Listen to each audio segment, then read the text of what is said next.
Hello, and welcome to the stream. I don't know if this is actually going to play because I think I set it to start at 2.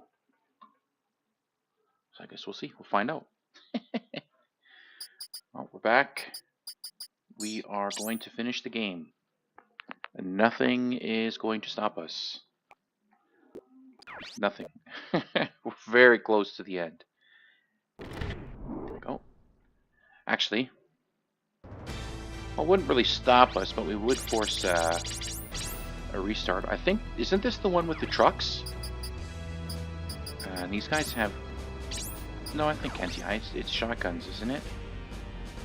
No, this is the one where you're hemmed in by trucks. Okay, it's the other side where you have to escort the truck across. Yeah, this is where we're gonna finish off Jared. And he's gonna run away like a little bitch. We should get a decent amount of XP out of these guys. It's still 70% accurate shooting through the trees. Alright, whatever, I'll take it. 9%. Hey, I got him. Hit me once. Oh, right, yeah, 139. Who's, So she's E. Should've just done like this. Let's check. It's also E. E star star. Okay. So let's try and kill him with Dennis. 107. Sure, guaranteed hit. And I'll take the my cover. That's okay. 137. 18. Actually, will he counterattack me from here? No. So you might counterattack Ryogo. I don't normally come up here, but this actually worked out pretty well for me. Not gonna lie. 141. Oh, the damage we're doing is pathetic. He's anti-piercing, isn't he? And it's like 60%. Yeah. Whoa. This guy will be so much easier to kill. 80% accuracy. And then these guys with their shotguns. What was that? Oh, they tricked me! These Changli army guys almost always have shotguns. So my anti-impact armor is completely useless in this battle. Here? No. Now there's no point in me taking the accuracy hit. Shit. Is it worth it to... Hey, is it worth it to risk an ejection? Eject and change to... Sounds like a miss. And change to a different armor type? I don't know. Fire, maybe? The only problem is the turn I eject. No. Why would he do that? The turn I eject is going to be really, really risky. He can't. He won't attack me back. I want him to shoot back.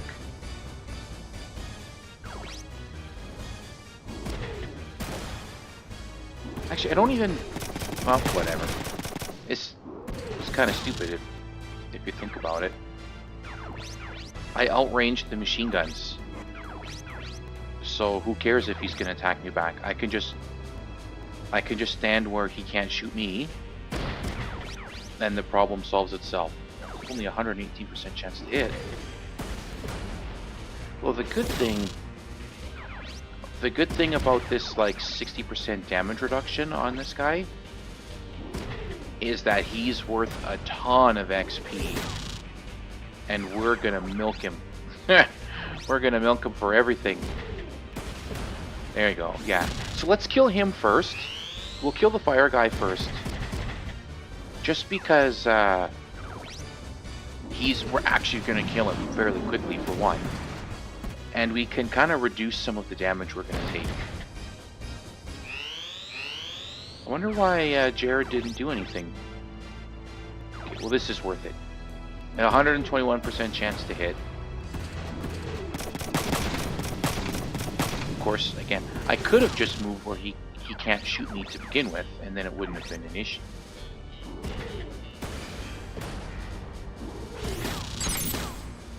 So much XP up for grabs here. And there's 2 of them. And then, what the hell, everyone is hitting him in the legs. And then the final battle is going to be like this too, because isn't there like 4 of these things? Plus Lucab is in his fancy one there. The hell, where are you going, Jared? He's running away. Nice. Take a miss. Nobody wants to do anything. And we'll just keep picking away at him. Maybe we'll break his legs. Oh, not yet. Just keep going. Yeah, the damage. We started off pretty good. Right at the beginning of the game, we were doing like more damage than you would expect. Oh no! That sucks. We were doing more damage than you would get out of like a melee attack. You know, I bet you if I ignore him long enough, he'll drop off of surrender, and then we can start hitting him again. So I'll just switch back to Jared. Jared, who will never surrender. Because he's a story character. Yeah, but as the game went on, we went from motorbike. We went from doing from doing more than what a melee attack could do to doing less than what a melee attack can do. Right? We're only doing like 3 and change. So 378, and he's our highest. He's the best out of our little squad here. For some reason, Dennis gets bonus damage, so even with everything being equal, he'll do more damage than anybody else. What? Asshole. What the hell was that? Oh, the miss.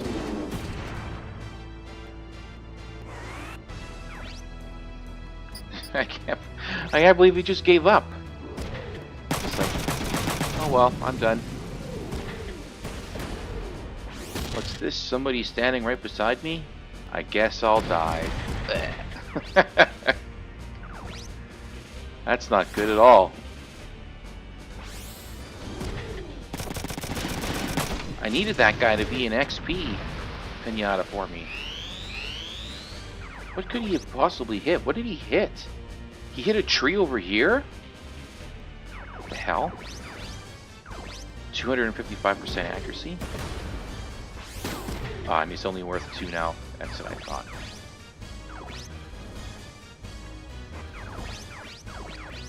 Now we could get super lucky and have one of these Changli army guys get ejected right beside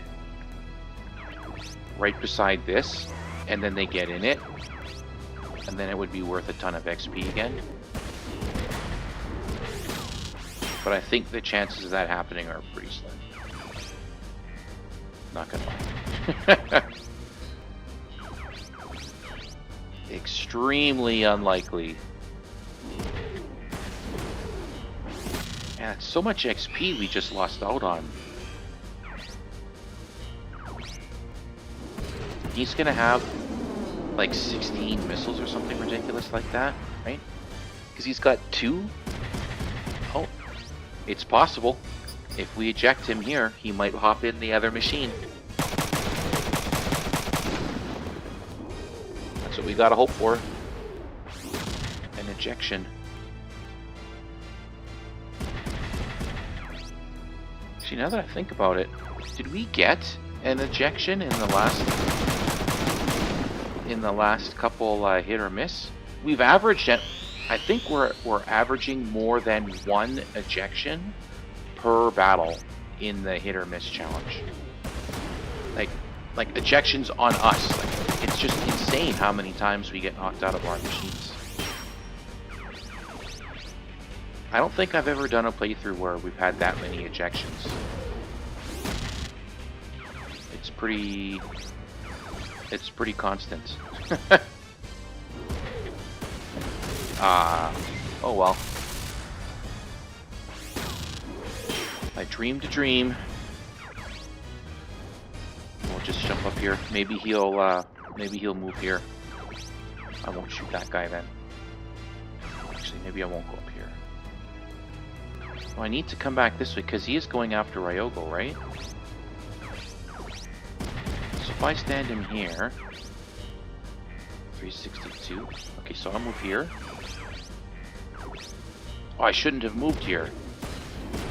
Because now there's no way this guy's gonna get adjacent to that other machine.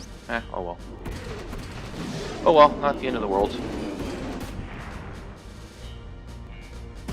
And when this is done, when Cannons is done, we're gonna do hit or miss basically 5 days a week.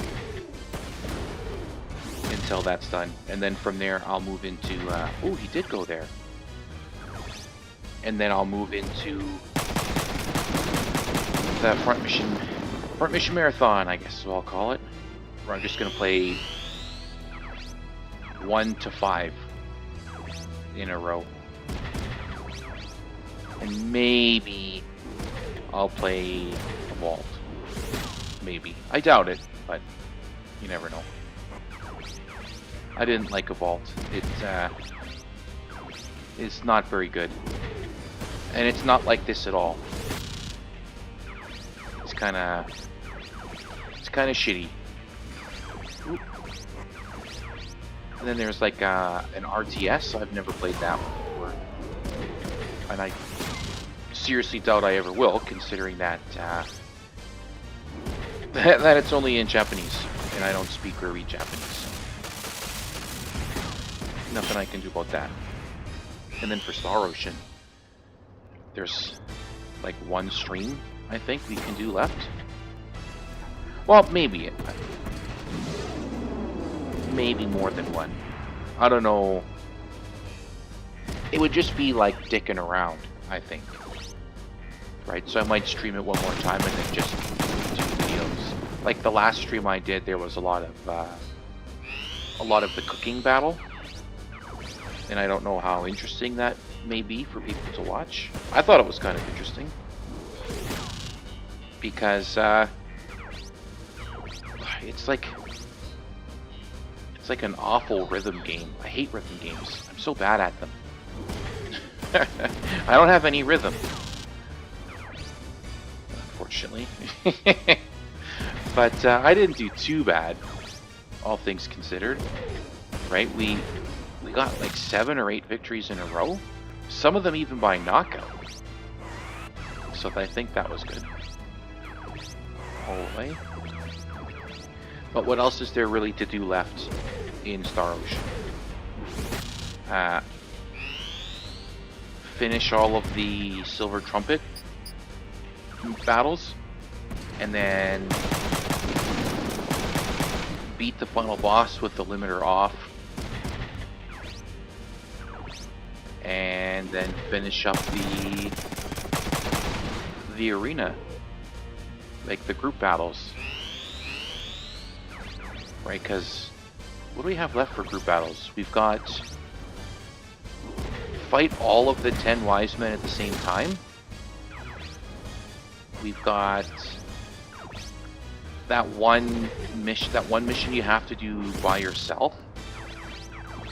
I can't remember what did we fight there. I can't remember what we were fighting. And then who is it? Is Rhea Queen and the other one at the same time. The two angels, you gotta fight them together. And that one is gonna be tough.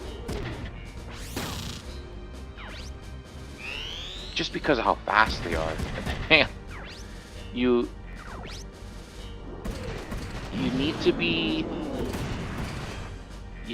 protected from status effects, and you need to be wicked fast. Otherwise, you're gonna get wrecked. Well, if you're not protected from status effects, then you're just gonna get petrified. Because it's, I don't want to say it's 100%, but it's got to be way up there. It's got to be like 70-80% chance every time you get hit that you get petrified.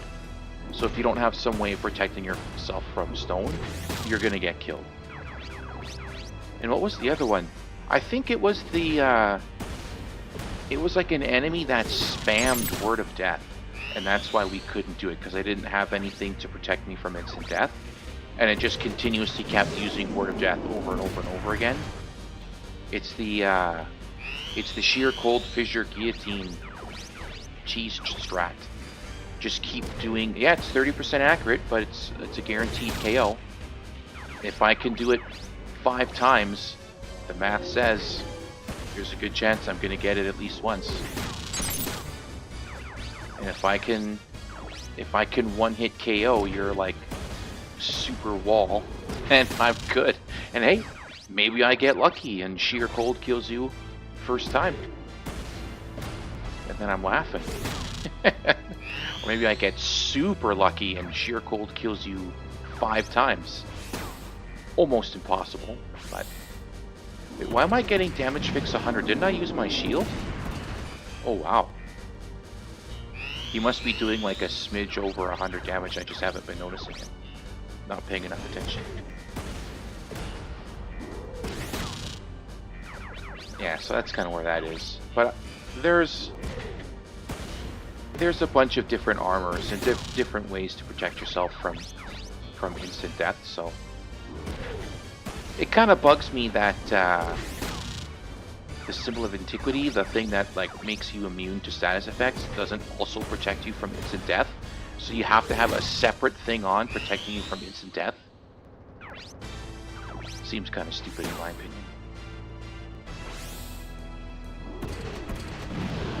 That's just the way it goes. You know, Dennis Chaff would be significantly more effective than... yeah, because he's got 2 of them, right? He's got 16 missiles. Maybe we'll get lucky and destroy the arm that has the launcher on it. Getting close. Right, Dennis is in F, 156.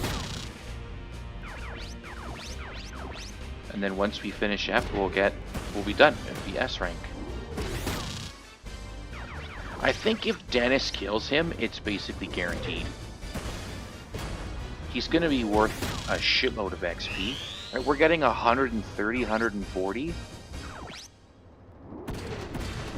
And that's just 95. So I'm getting screwed. When he's using damage fix 100, he's doing more damage than if it didn't go off. It's got to be a quirk with the coding, or maybe it's just that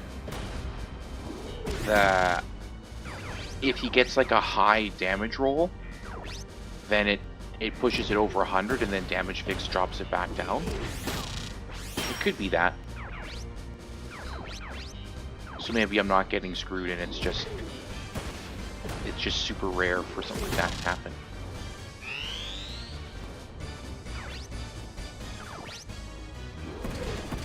See, 94. I'm gonna have to fix his shield. Actually, I won't fix it if we destroy his arms. Okay, never mind. Now he should have nothing, right? No weapons.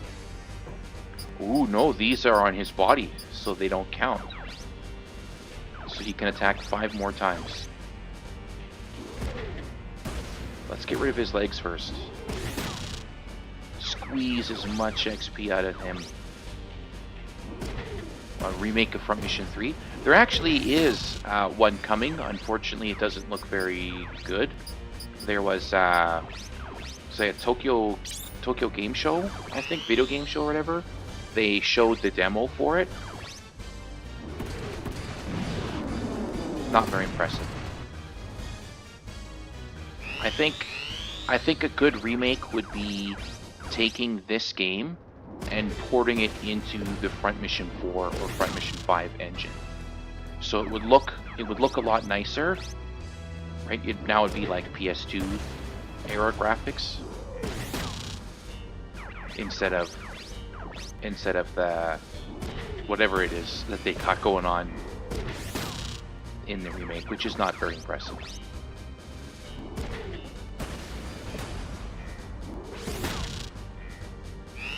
Okay, I'm 100% feeding this guy to Dennis. He's gonna get all of the XP because he's the closest, right? Closest to S rank. So I'll use other people, but once his body gets close enough, I'm gonna stop attacking with everybody else. Good God, his legs. 235%. Wow.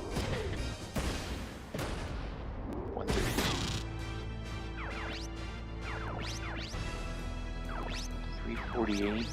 384. Okay, I think he might kill him here. Ah, Dennis. Dennis, what are you doing to me?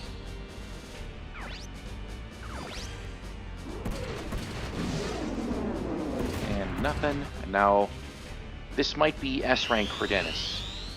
Or like F star star star. Because he's basically full at F, right? So he's gonna get at least one level here. Oh, really? Just F star star? So we got 1,092.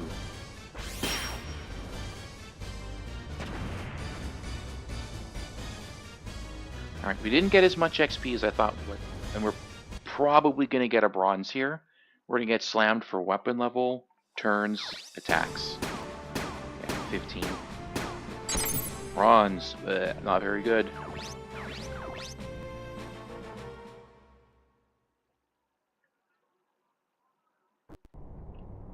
Alright. And now this is when he runs away. Zip, zip, zip. Yep. Uh-oh. I forgot about these. There's no more helicopters, but there are those...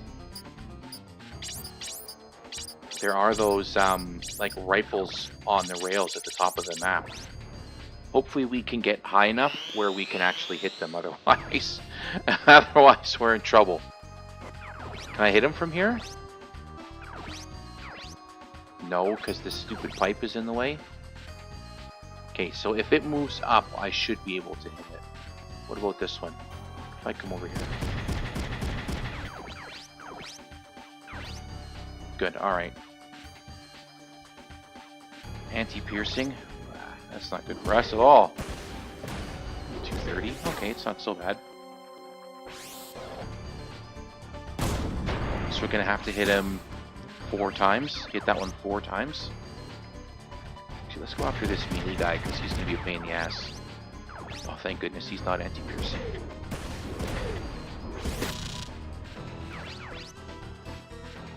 That's the last thing we need, is another, like, giant hit point sponge with really good armor defense. Actually, it shouldn't be that bad. Well, 30%. Good enough. Good enough to cause us some grief. Right, so we're hitting him for 330, we'd be hitting him for 200 and change. Yeah, I'm gonna block. Hey, Void 20.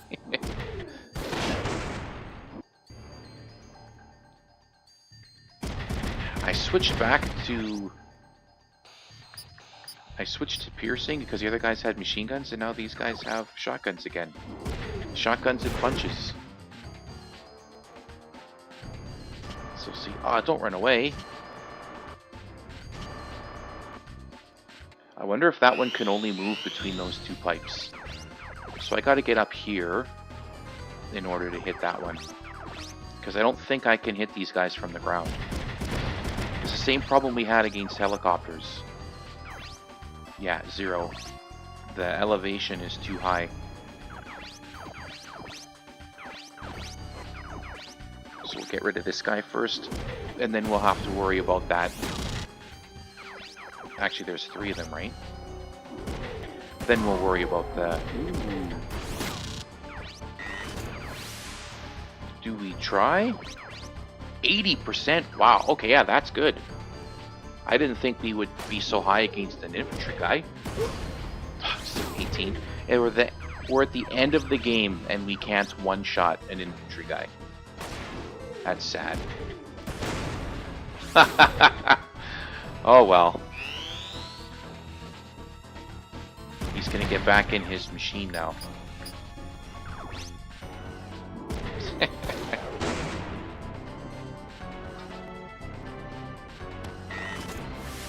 Oh, we might get lucky, and oh, can I shoot him back? Yes.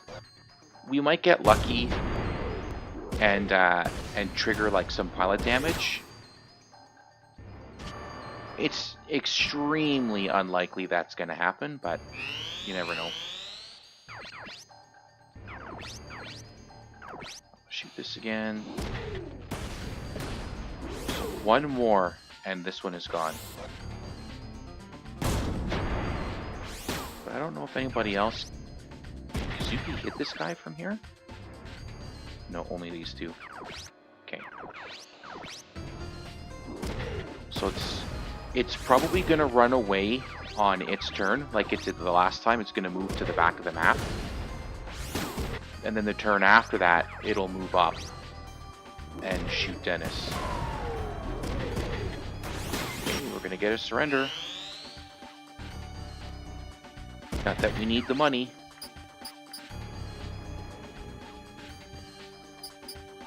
It's 9. Okay, never mind. Well, if it stays and shoots Dennis, then Dennis can kill it next turn. If it runs away, then it'll... Oh, good, good. Oh, this is even better. Because Dennis doesn't have enough AP to counterattack. Got him.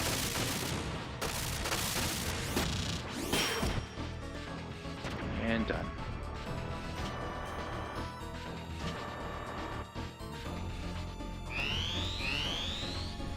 This is the one where Lukav runs away, right? Yeah. He's back here someplace? No, it must be the others. It's the other version. Yeah, because in the Alisa playthrough,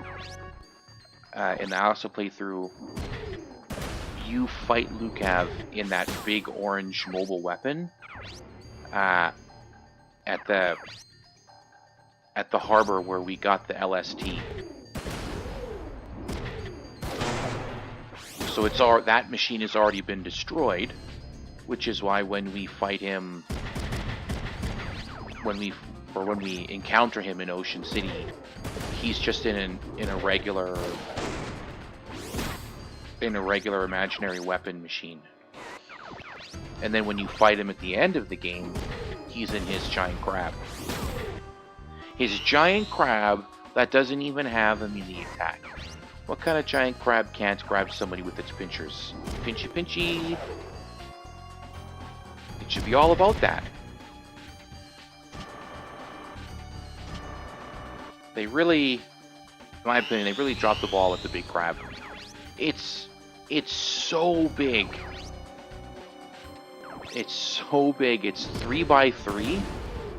So it's super easy to like block it off and hem it in.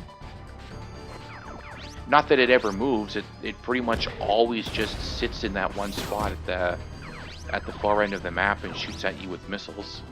Because it can't really do anything else. They should have given it a melee weapon and a beam. I don't know why. I could have swore that machine had a beam. I must have been mixing it up, but it just sits there and shoots missiles at you. It's not a very interesting final boss. And then the other one, the version we're gonna fight, isn't really all that impressive either, to be honest with you. It's just a different color of the same thing that we've killed already several times. Actually, I think it's not quite that bad. It's I think its gun is a cannon instead of a machine gun, like the thing it holds in its hand. But still, whatever. It's not that impressive.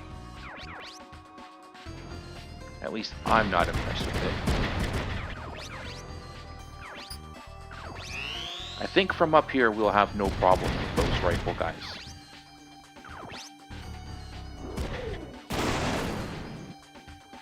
The ones on the rails. As long as they don't get behind something, like way back there, like that. Okay, good. Oh, this one's anti-piercing also. So 4 attacks again. That's fine.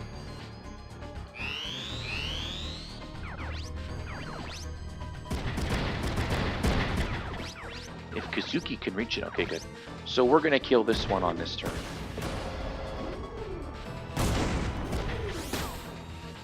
And now Ryogo. And then Emma will finish it off. I'm pretty sure she can do it 105. Everybody else is doing like 180, so it shouldn't be a problem. 203. Oh, there you go. And done. We'll just move up here and shoot the melee guy. He might still be able to get up here. I think he can jump up on the other side.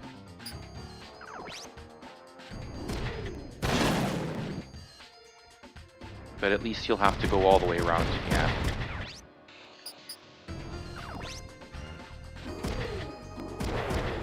Miss. I think with how everybody is situated, Dennis is in a bad spot. I don't think he can actually move anywhere. No, he can't. He can't move anywhere and still attack the melee guy.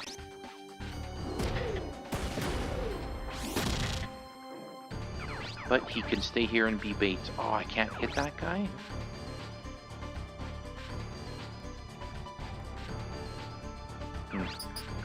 Oh, I didn't refill my item. That's okay. I'm sure we'll be fun.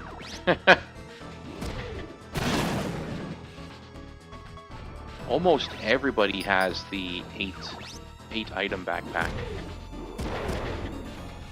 I don't remember ever using that giant backpack. Usually I don't need it, but the cannons, while at the beginning of the game, right, they're good and they're heavy. By the end of the game, it's not so bad in terms of weight. And then the damage, like I said, continuously gets less and less impressive as the game goes on, until you're doing less damage than you normally would.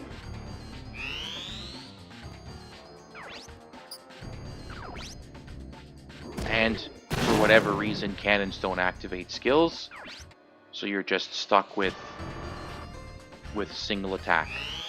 No chains, nothing. I will shoot this guy.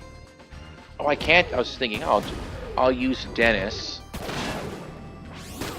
I'll use Dennis to shoot that guy because he's close, but this works too.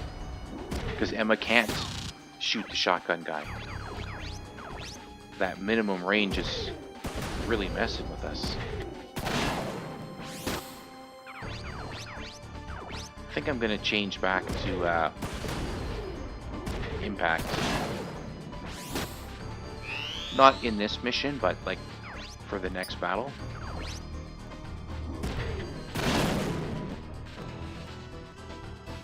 Actually, what is the next battle? We split up. We split up one group. So Kazuki and Emma, their group, I think, goes into the giant engine. And then the other group goes to where the final battle is in the Alisa playthrough by that big LST to secure it.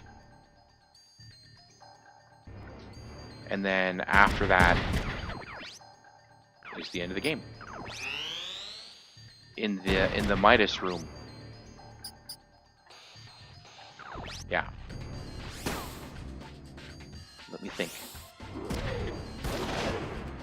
Yeah, engine, LST, Midas room. Yeah, there's only 3 missions left. Ah, okay, good. All 3 of these stupid rifle things were anti-piercing. So all 3 of them are going to be kind of annoying to fight.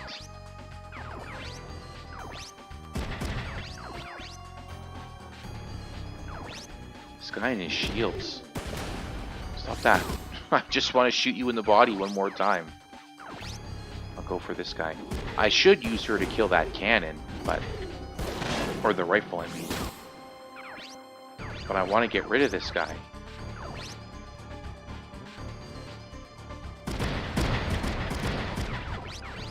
136. Oh, I can hit him from here? I thought for sure that giant piece of terrain that's directly in front of me would stop me from shooting the rifle. Guess I was wrong. Damn, we could have killed that thing if I used Emma to shoot at it. But this guy's so close, right? One hit in the body and he's gone.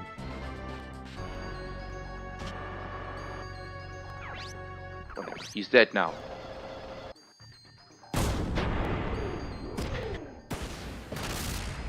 Good. Now that should be the absolute last enemy we have to worry about being too high. Because the next battle is, like I said, it's that engine, and there's nothing like that in the engine. And there's nothing like that where that LST is. And then the last battle, there's nothing either. So we're good. We're free from the really, really tall enemies messing with us. So it's a shotgun guy and a melee guy. Can I hit him from here? Yes, I can.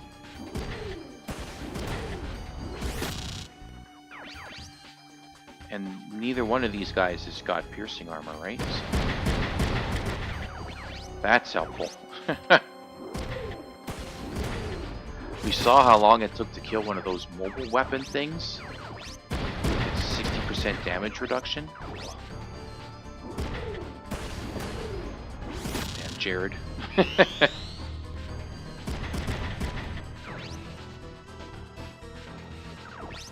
Yeah, I'll use the shield. The guy's accuracy is so bad, it's hardly even worth it.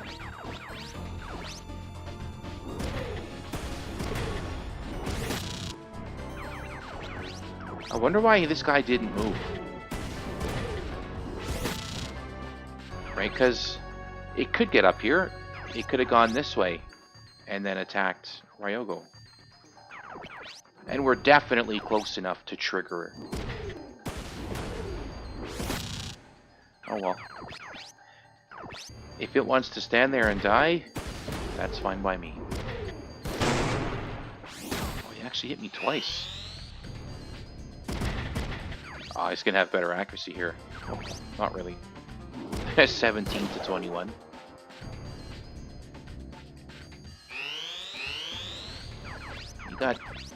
You got 2 hits. Actually, I'll use them first because they're further away from the other guy. right? So if Emma or Ryogo kills him, then at least Kazuki can get close enough to attack.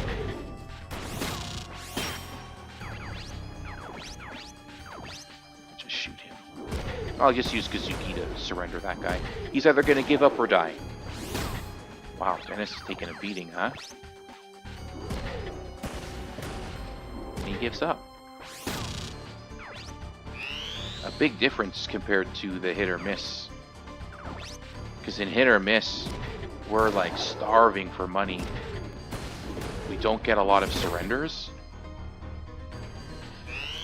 And in this one, because our damage is so unimpressive, we surrender guys all the time.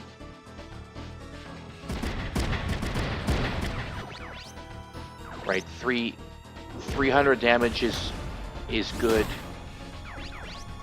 at the start of the game, and it's good at like the mid game, but we're at the end of the game. We should be doing like 400, 500, 600 damage. Like, look at Melee at this point. Isn't Melee doing like 400 or 500 damage a shot? And we're not even close to that. Oh shit. Can I get him up? Okay, good. If he can't attack anyways, he might as well do something useful.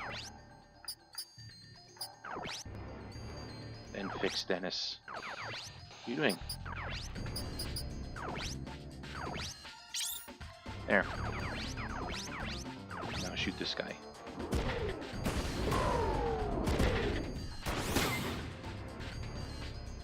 Yeah. I don't think it's Square Enix doing the remake, and that's the problem. It's a third-party company that Square has let do the remake. They did the last two remakes as well, like Front Mission First, which I've heard was really good, and then Front Mission 2, which was received pretty poorly, and then oh jeez, 31 grand, and then we've seen that demo. Yeah, it was not a very impressive. It was just like the starter mission, right? Like in the testing thing, but wasn't very good. It's just really no other way of putting it.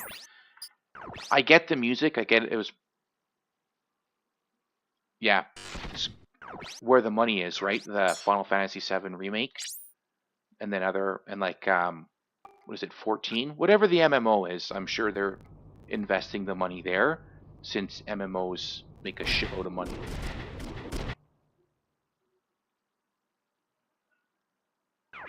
But even, oh right, yeah, even anything else? I'm gonna take Lee.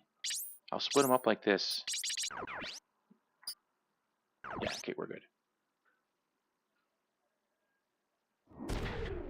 But even the second Final Fantasy VII remake, what is that?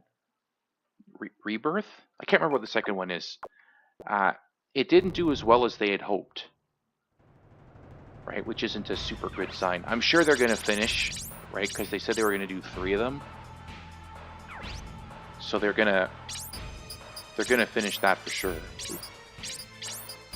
But then what do they do after that? Maybe 8? Final Fantasy 8? I was never a big fan of 8. I didn't like how that no matter how much you leveled up, it didn't make any difference whatsoever because enemies scaled with you. Enemy levels scale with you. Yeah, I saw that Suikoden on Steam. Man, that one might be worth picking up too. I beat the first 2 on the PlayStation years and years ago. And then 3, what was 3? 3 was on the PS2, I think. And I played that one too. And I don't think I did anyone other than that. Which was the one that had, there were like, there were some units where you could do like a monster with them, like a mount. I remember there was like a guy who could ride like a giant bug or something like that. That might have been 3. And then after you beat the game, you could you could do a few missions as like the enemies, which I thought was kind of neat too. My first playthrough of the first Suikoden game, I didn't get like, was it 109 stars? Or was it 107? I remember I screwed it up because like the first boss you can show mercy to and get to join you, I just killed it. and then I found out later, it's like, oh shit, I need that guy alive. Now I can't get everything. But that's okay. I was young, and I just played it again, so I got it in the end anyways.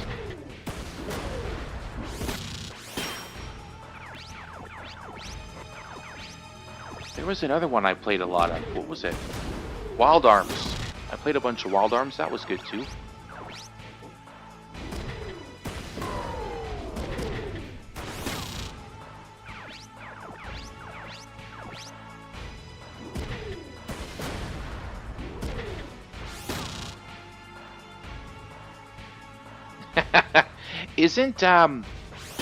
Isn't Yoon from Indonesia as well?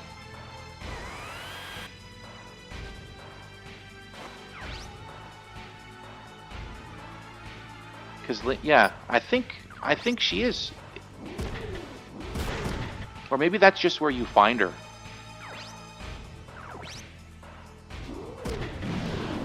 But yeah, he is kind of a joke character. I don't like how he just decides he's going to show up, and everyone just accepts that. It's like, yeah, okay, I guess. we'll let this like shady salesman join our group.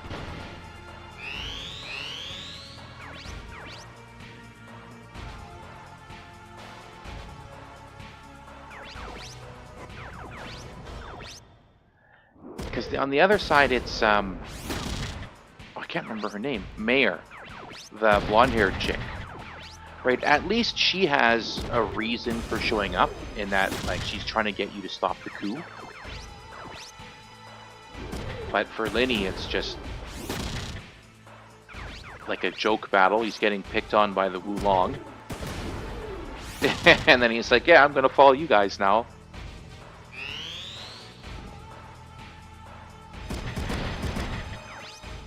Oh, I didn't think he'd actually shoot me from there. Alright, well, I'll shoot you back then.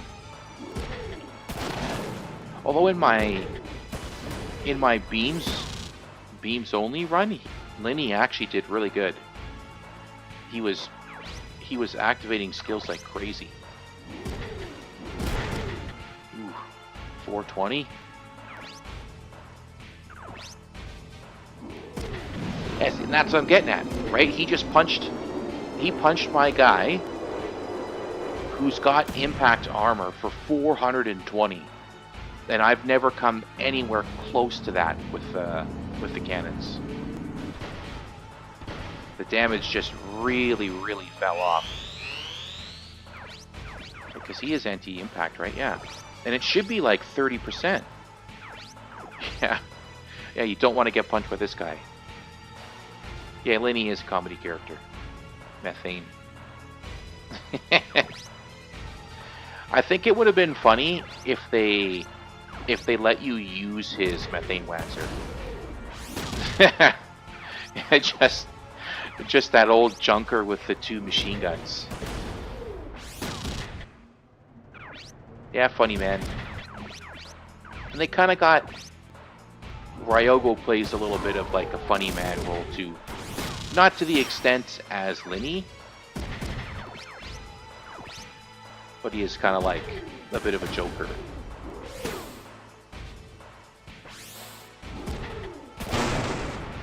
Actually, that whole family, like Linny's whole family is like that, right? Because you can fight them. Where would you? How do you do that again? You let the scientists escape in Australia, right? And then you end up, I believe, in Indonesia, and you fight his family on their farm. And then you realize, oh, these guys are just a bunch of wackos, and there's no Midas here. And then you leave. That's where you can fight Pham and Pierre also. think they're cousins. Right? And she's from the Philippines. So Fam is Filipino.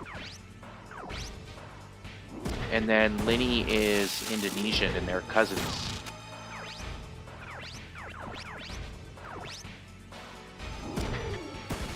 But you don't get them on the same side. You don't get the family... Can't get the family together. Then you've got Lee. He's from China. Lou, also China. And then Emma, Dennis are both American. Yeah. Yeah, cousin Fam.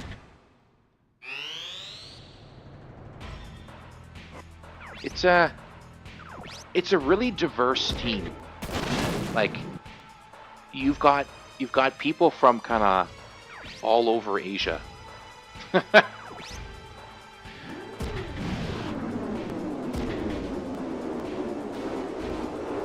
But nobody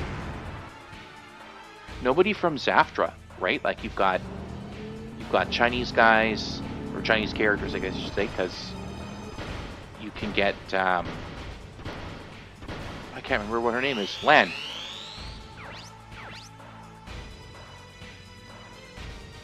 Yeah, his machine is massive, 3x3.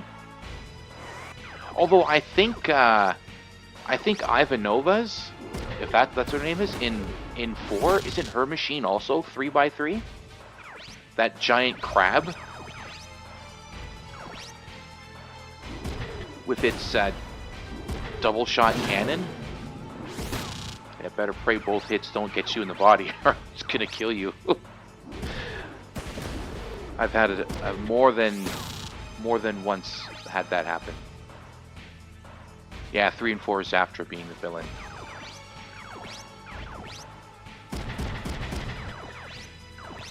I think it would be neat to see it from like have a game with like Zaftra as the main character, have a game with their perspective. Or I can't remember. I don't know what it's called. What is the African faction called? Because there's like a United African faction as well, right? And I don't think we ever go there. Well, I haven't played 5, so yeah, lots of rebellions, that's for sure. Because pretty much everywhere you go, there's like some like rebels of some kind, or rebels or dissidents, people trying to get their freedom from something like that. Oh, what is it called? I can't remember what the group was called in the Philippines, right? But you either fight them or fight with them. And then you've got the Hulian in China. And then in Front Mission 4, so you've got La Lienza. And then, who was it? Aldrash, that broke away from Zaftra. It's just everywhere you go, people are trying to escape their super nations. Yeah, Front Mission 4, La Alianza.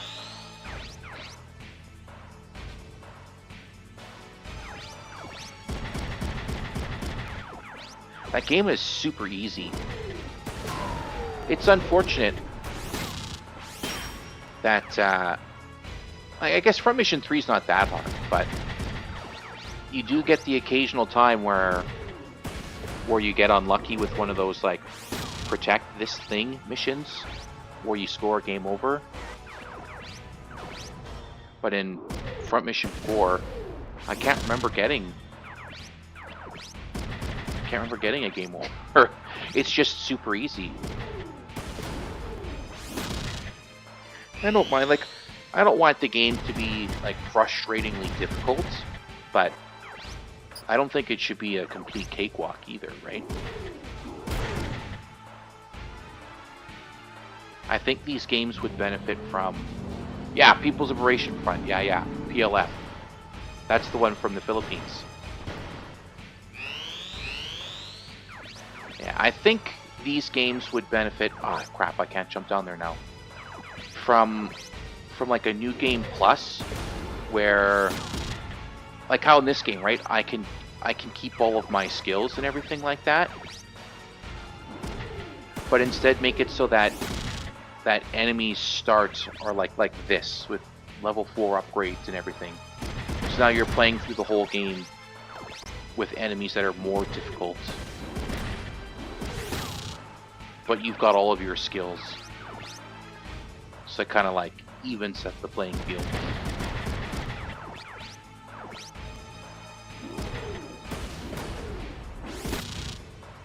And the Lee guy in his anti-piercing.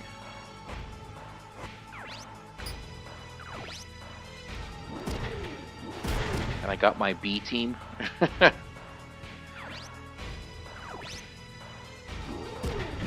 Although I am glad that they replaced the grenade guys that are on the Alice side with these missile guys on the Emma side.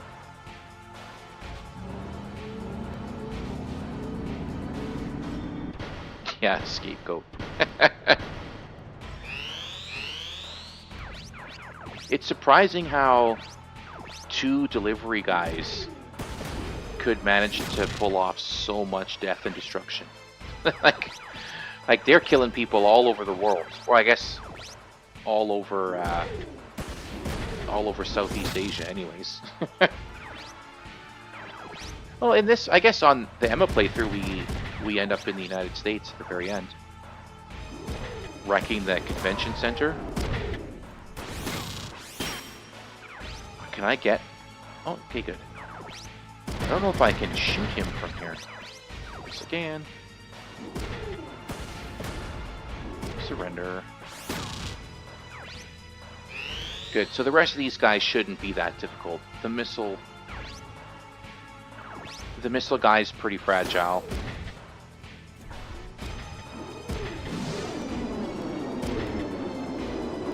I like how in 4 that the missile would just go across the terrain, like over top. But in this one, it has to follow the path of the map.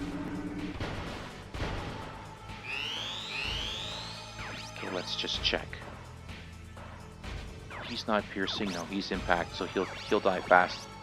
Alright, and then Jared. So this will be the end of Jared.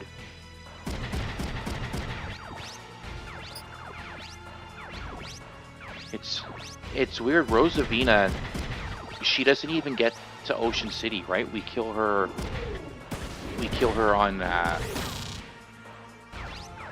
what is that, Mitsui Harbor is where she dies. It probably would have been better for her to escape from that battle and then have her here, and then Jared we killed the last time when he's in that big machine. I think that would be better. But she doesn't, I guess she doesn't get as much dialogue.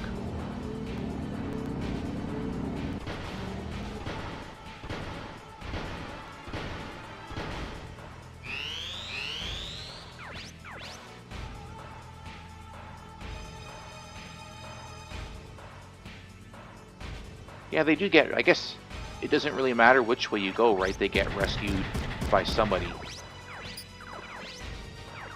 Although the way that Lou rescues them is kind of suspicious. Right? He just drives up and says, "Come on, let's go! Follow me if you want to live." And it's like, wait, we don't know what's going on. That doesn't matter, come with me. Emma at least, like, approaches them in a bar and, like, convinces you guys to come with her. And then you just trust Lou. I suppose you keep getting attacked over and over and over again, so he kind of earns that trust through battle. Whereas Emma, like I said, she convinces you to join her investigation and promises to help find your sister, so you kind of go along with it.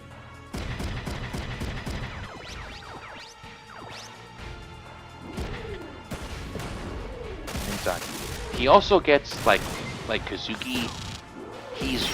He's really angry, like a lot in the Alisa playthrough. Like there's lots of times he's like yelling and angry and stuff. But then in the Emma playthrough, he's kind of more relaxed. He's not like berserker mode all the time. And then he ends up hooking up with Emma. They become a thing.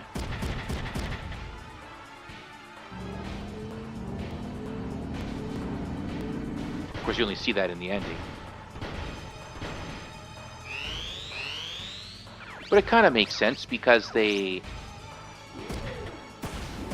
hint at like a relationship kind of forming between the two of them throughout the game. So the fact that they kind of get together after the game is over isn't like super surprising or like super unrealistic.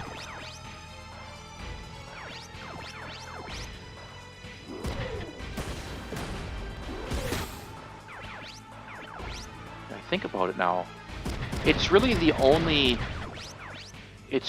romantic pairing in the game, and it doesn't happen during the game, it happens after the game, and only on one playthrough. Otherwise you don't really see anything like that throughout the game, which I think is good. Like, you shouldn't, like, every game doesn't need to have some kind of like romantic subplot or whatever. For the most part, everybody here is just kind of fighting.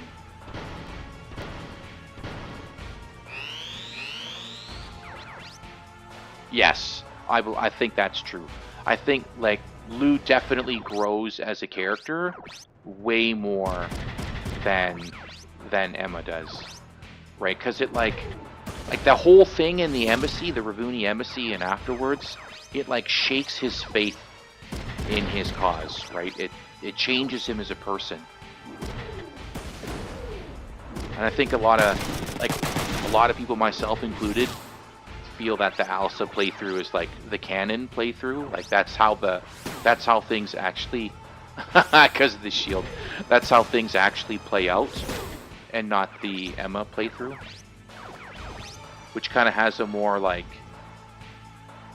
happy-ish ending. Like, you know, everyone is, well, actually no, not really, because Alisa and Iso die in Emma's playthrough, but not in Alice's playthrough.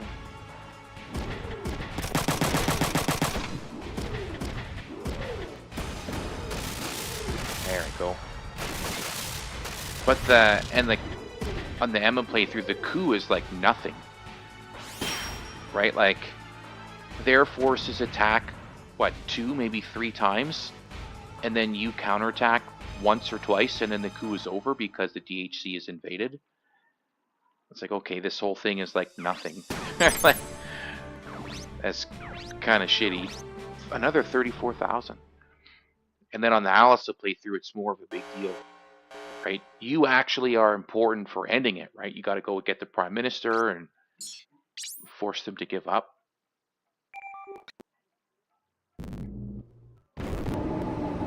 Oh, right, yeah. Oh, I can skip that one. Some of these cutscenes I can't skip. I think it's the later ones.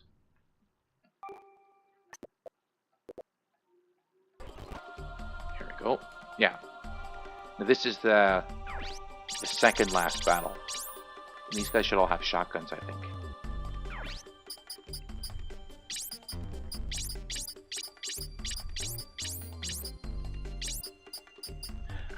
Perfect, perfect.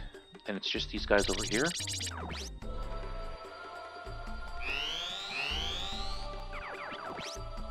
Oh yeah, there's one way over this way. And another one of these guys.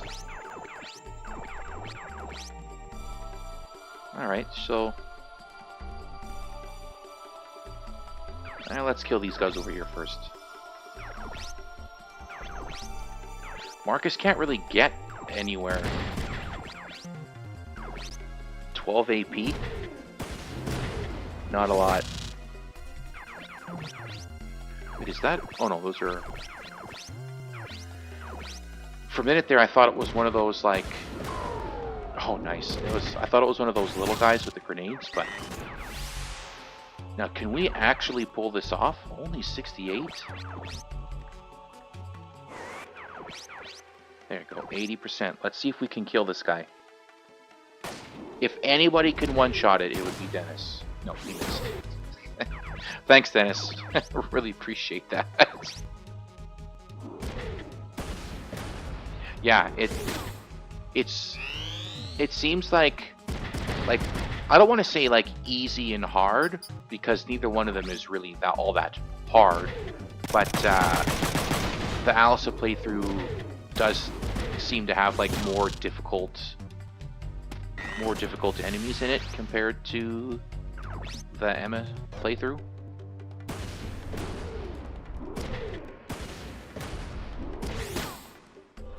You don't fight as many the limited ammo.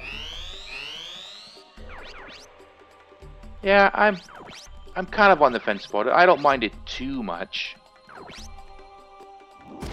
It's just like, what kind of bugs me about the limited ammo is that the further you get in the game, right, you get these really nice, powerful machine guns, and yet for some reason they only hold like 20 shots.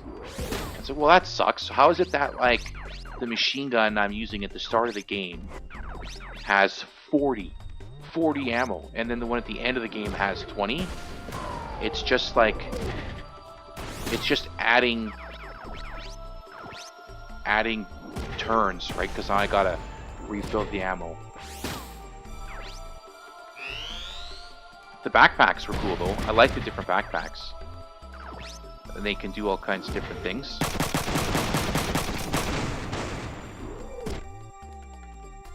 Really, I think what they should have done is, instead of having one story that kind of bounces back and forth between EC and UCS, they should have had it like where you basically pick, right? So okay, I'm gonna do an EC playthrough. So I'm gonna pick the EC side at the start of the game.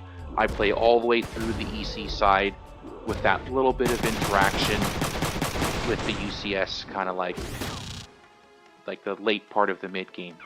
And then maybe next time I want to play is the UCS side, and then you just play nothing but the UCS side. Yeah, International Police, yeah. Well, they were kind of empowered to do that investigation. Personally, I think the EC story is the stronger of the two. I wasn't a big fan of the UCS story. I don't find it all that interesting. A group of deserters steals some gold, joins with the rebels. Turns out they've all got a heart of gold. I find like the investigation aspect of what the Durandal was doing, right? Trying to figure out who did this attack and where did they come from? How did they do it? And then once they figure out who did it and how, then it's, well, why? Why are the Blauer Nabel working with Zaftra? Like, what's the whole plan here? I found that more interesting. Although, using the Minotaur arms on the UCS side is definitely fun. just blowing away people with those monster bazookas was certainly very fun. And then what is it, the Siege, the rifle, the 2-shot rifle, really not as impressive. The accuracy is not very good, and the range is significantly less than other rifles. And the vampire arms you can get instead, not as impressive as the bazookas. I'll take double shot bazookas with their ridiculous rockets over the machine gun missile any day.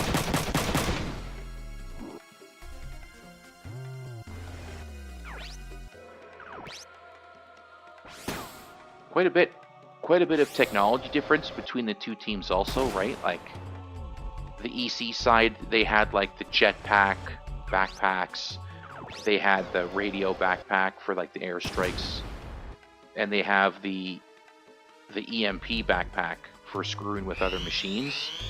The UCS side didn't really have anything like that in the main store. You could get things like that from the simulators though. But then they also had, like, you got the bazookas earlier. Better bazookas on the UCS side. And then their special equipment tended to be better. Yeah.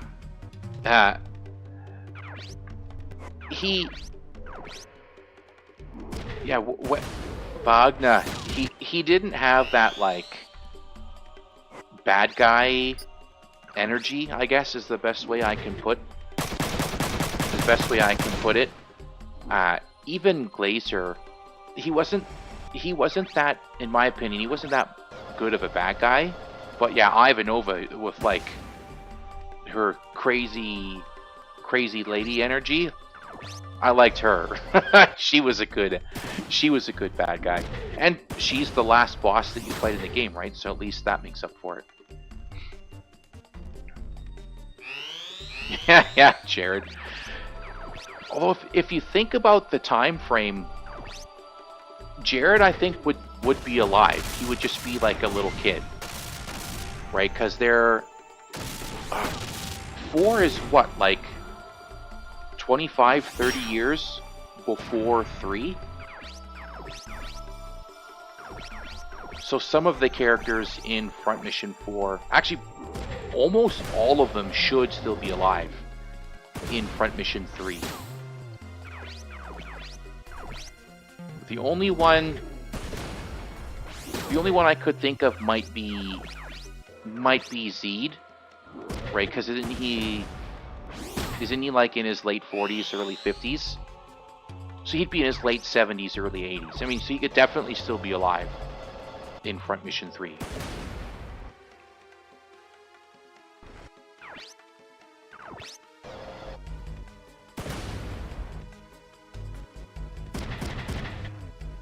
Oh, finally this guy's doing something.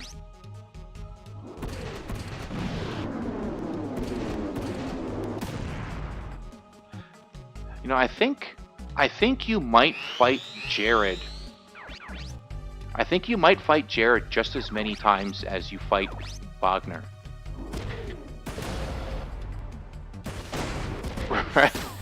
Which is kind of funny because he's supposed to be like a boss, and Jared is just like a named enemy.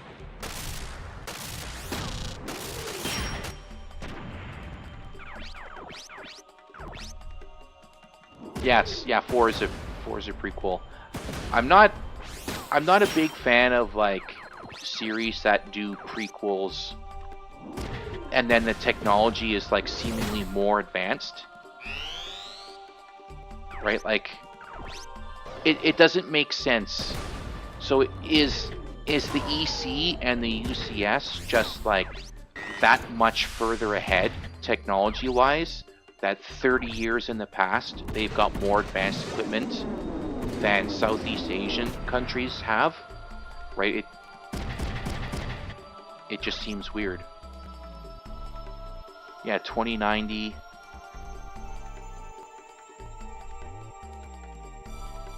2112. I thought Front Mission 4 was... Oh yeah, so... Yeah, 2096, then 2112. So it's not even all that long, if you think about it. Unless one of the Front Mission 4 characters died in like due to accident, injury, or illness, they should all still be alive in 2112. But you don't see any of them. Right, and you don't see any of the repair backpacks. The vastly superior repair system for repairing Panzers and keeping them in the battle. Why did that technology just left alive? Didn't know our Front Mission 2. Oh, I don't know. I didn't know that either. What was the other one? The radio. Now the radio backpack, like, really that technology can be anywhere. It's just neither group in Front Mission 3 has anything that they could use for air support. So that makes sense. I can give that up. Oh, Front Mission Online was 50 years after Front Mission 3. Okay, that's kind of neat. I never played the MMO. And same with the mobile game. Although I don't know like how the mobile game fits into the timeline, or if it's just like its own separate thing. Oh, I didn't even notice that guy. So Dennis has a chance to get to S rank here, and if he doesn't on this battle, then I'm pretty sure he'll get S rank in the next one. Because this guy should be worth, what, like 130 XP per hit? 150. Well, he's also just E-star.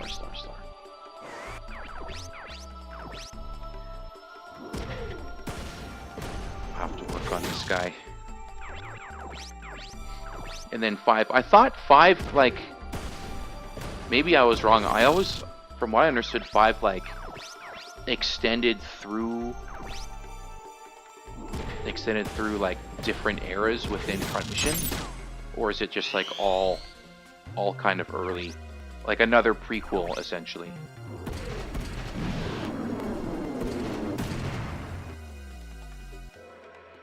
So I thought I saw. Where am I from? I'm from Canada.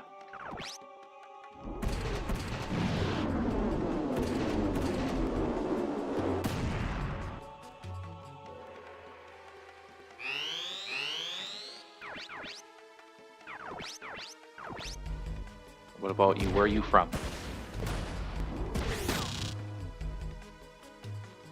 Yeah, XP farm. I'm not doing it on purpose. It's it's got 60% damage resistance, and all I'm doing is piercing, right? So, but we'll definitely get a ton of XP off of this guy. I'm surprised Marcus and Yoon don't get more because they're so much lower level. Oh, a miss. I'll have to get 94. I guess I'll get closer so that... never mind. I don't want to get shot at.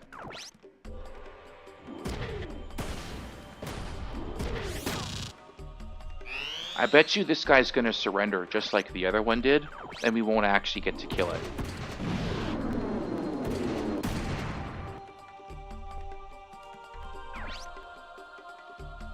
A.m. So right for me it's like 3:17, 3 o'clock in the afternoon. And then where my wife is right now, it's like 4 in the morning, 4:17. Oh no, eject. The last time I did this, there was a guy from Poland who was on. It's pretty far away. Pretty far away too. 88. That's those arms. I think Yoon has the Shang-Di, which has like 84% accuracy. That's why she's able to. It's why she's able to have such a good shot on it.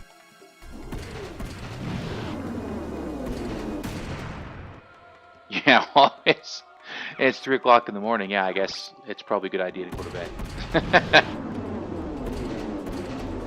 Unless you work a schedule like I do. I work 2 p.m. to 10:30 p.m. I don't like to stay up too late. I normally go to bed around 2:30 in the morning.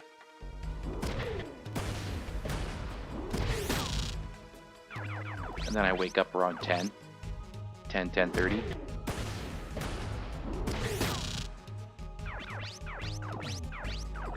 But on the weekend, it doesn't really matter. Stay up, can go to bed early.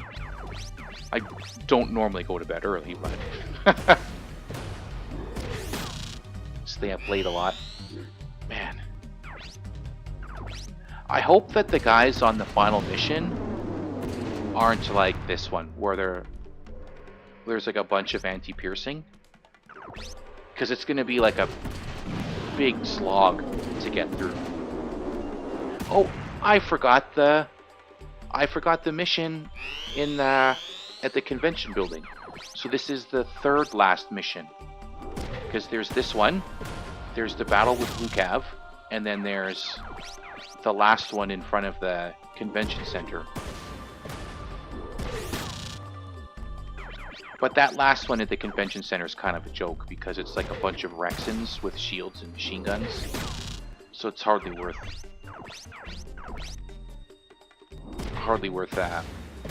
considering it like a fight.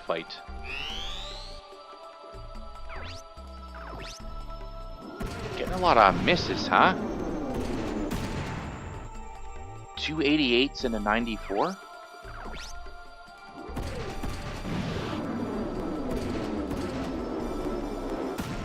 That guy on the other side of the LST is going to run out of missiles before we even start attacking him.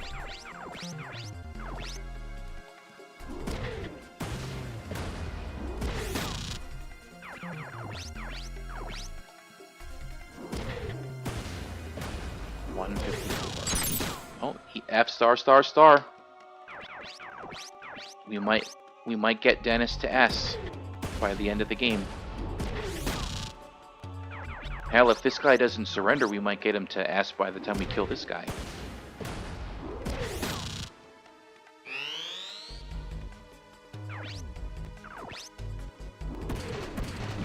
He might run out of missiles too, right? He's only got... Well, they've got 16. So I think they're probably pretty good. Gotta pay attention to their shield arms. Right, and this thing, surely please don't be piercing. Okay, good. Fire. Impact. Good, so this is the one that's going to be the slog. And then after we kill this guy, after we kill him, it shouldn't be a problem. Because we'll be doing 60% more damage.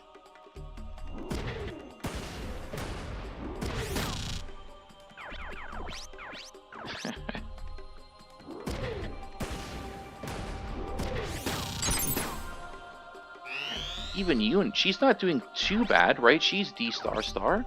Considering how little we've used her, I'm surprised that she's gotten so high.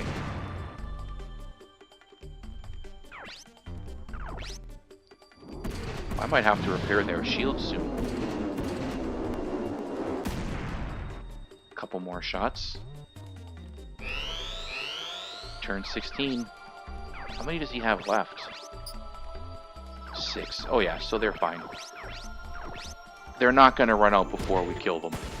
Or make them give up. At least this guy, for sure. Right, there's no way that fighting him is going to take another 6 turns. At least I certainly hope it doesn't take us 6 more turns to kill this guy. The other one might run out though, right? How many does this guy have left? 7? Okay, yeah, so the one on the other side, he might run out of missiles. But this one here, I just can't see it.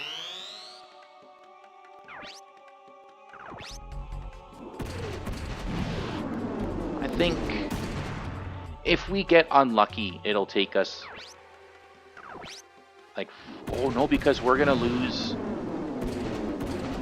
a shot from Marcus and Ryogo this turn because they need to fix their shields.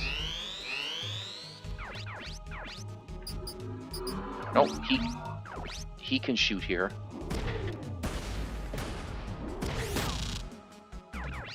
It's Marcus. Actually, I'll do it like this. It's Marcus who needs to repair his shield, or he'll lose it. I was hoping she would hit him in the body.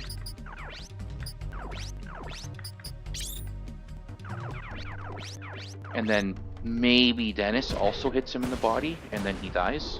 163, okay. So I still need 2 more shots to hit him in the body. And Ryogo has to fix that. Has to fix that shield. Maybe I'll save him for last.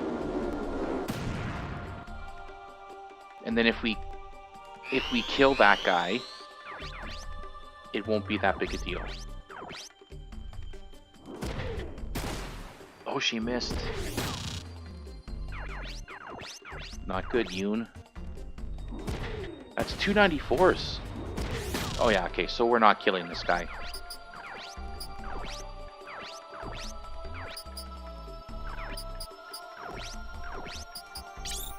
No way. Not this turn, anyways.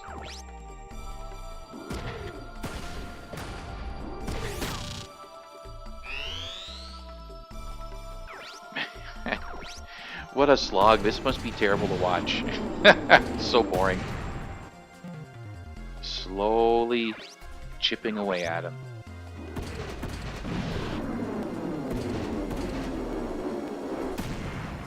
I thought maybe I'd finish in under 2 hours because we were kicking ass as far as time goes. But if we've got too many more of these guys, then they're really going to make the time drag. And I think there might be... one or two of them that are anti-piercing in the last battle too. Okay, good. He's close enough that we could kill him. Oh, thank you, Dennis, saving us from this nightmare. And probably getting S rank. Yep. Hey, we did it, finally.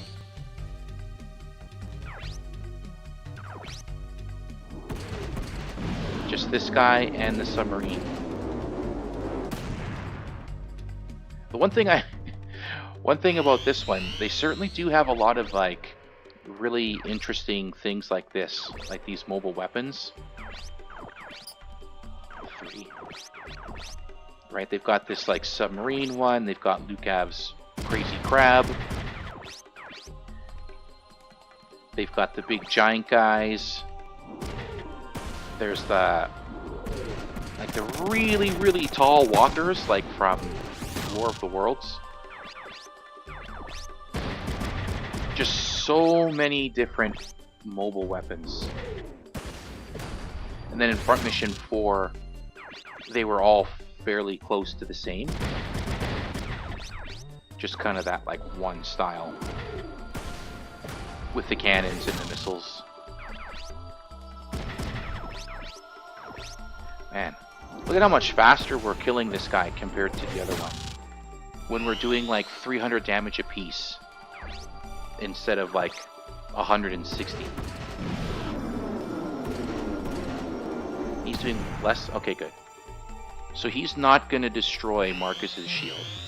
Turn 21. Oh my goodness. Definitely getting a bronze. Definitely getting a bronze. Okay, kill him, Ryogo. Kill him. Excellent. Every attack hit him on the body. Only 294? I thought he'd be worth more than that.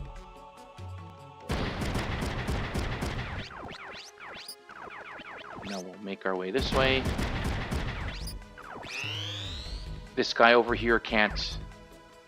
He can't kill Marcus's shields with his missiles. He doesn't have enough left. Although if he walks up and tries to machine gun him, he might be able to break it.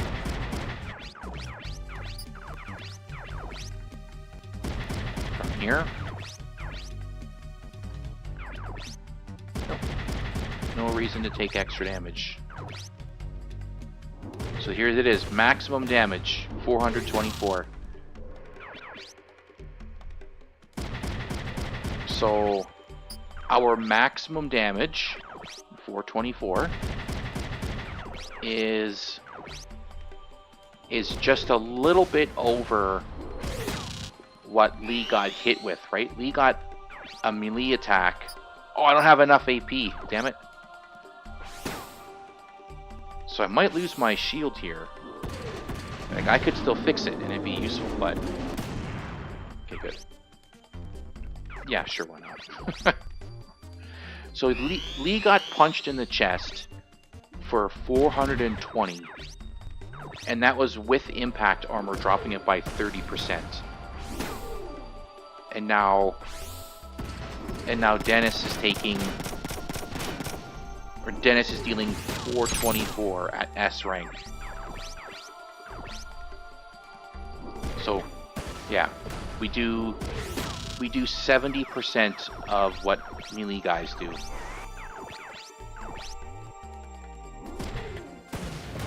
Which really, really drives home how how much weaker we are compared to kind of where we should be at this point. Because look at the beams. Weren't the beams doing like 600, 700, 800 damage every time that we use them? Oh well.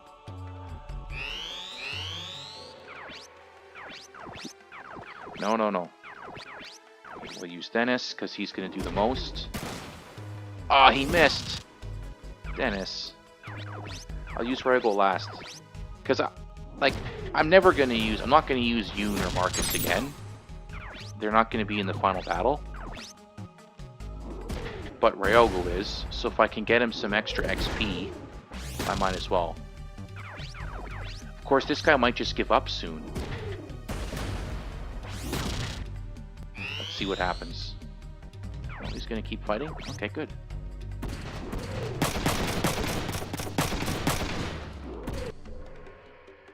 They do good damage, right? 60 damage with their machine guns? That's pretty nice. And really, that's kind of what we expect, right? So, 10 shots doing about 60 damage apiece. So you should be doing like 590 to 620 as far as damage is concerned. Which is pretty impressive. And is about 200 damage and attack more than what we're currently doing. Now I can't fault Yoon or Marcus for having below average damage, because I haven't been using them. I've been deliberately not using them because I wanted to use just 4 as kind of my main team. 26. Well, we're going to be finished before turn 30. That's my commitment. I'm committed to being done before turn 30.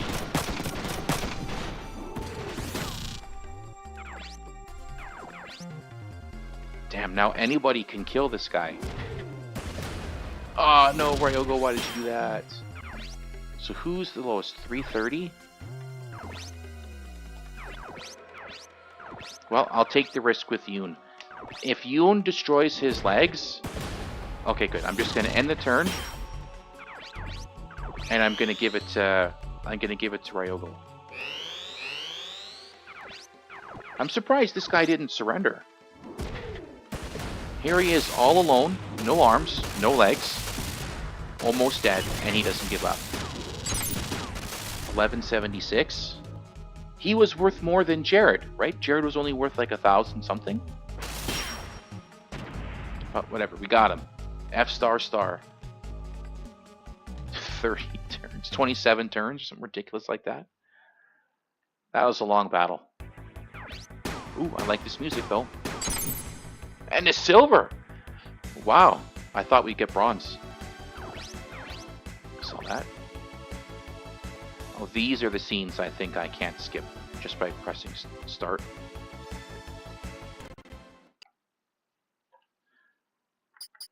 I'll toss a save in.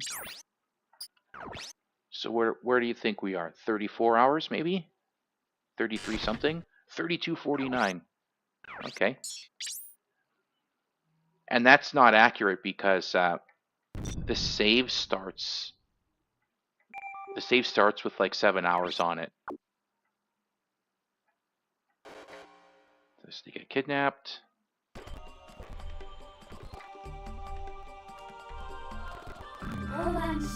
Yeah, I can't just press start to skip this.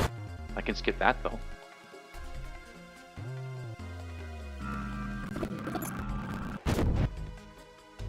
Mash, mash, mash. Half an hour. Although if this battle is like the one at the harbor, it's going to take us half an hour just to kill 3 guys. 50 turns. Hopefully not.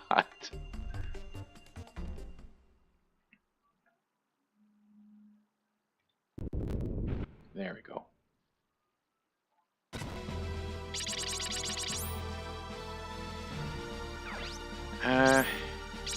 You know, it might be worth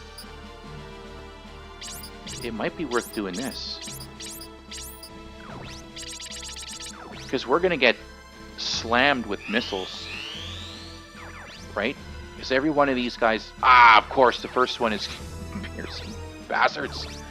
Impact, fire. Impact, fire. Oh, okay, we're leaving this one for the end. We're gonna go fight these guys over here first.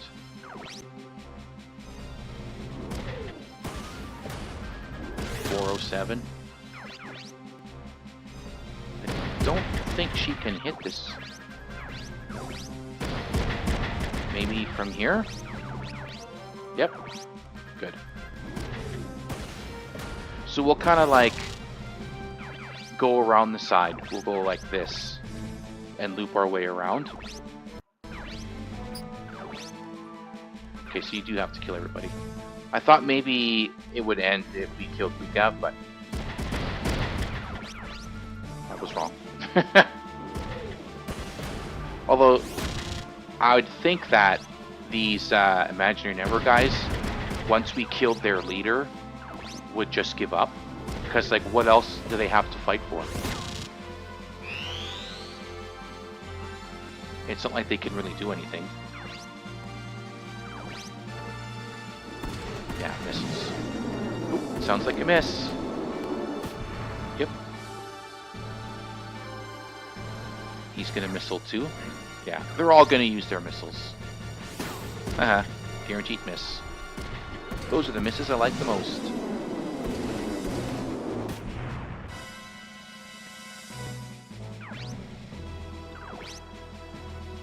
The only one we really need to watch... Oh, it sounds like another miss.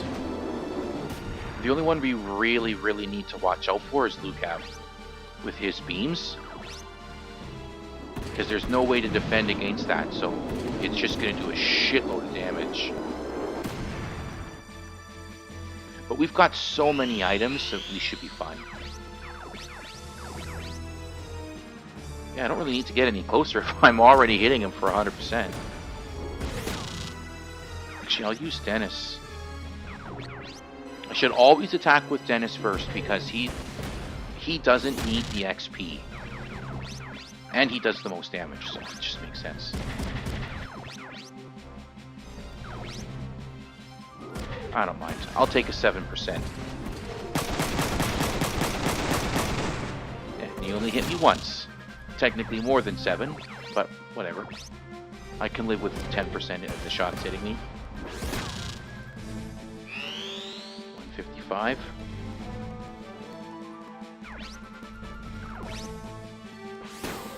Ha, good. And that guy will die last. He might surrender just because we'll have killed everybody else on the field, which should lower his morale enough so that I don't have to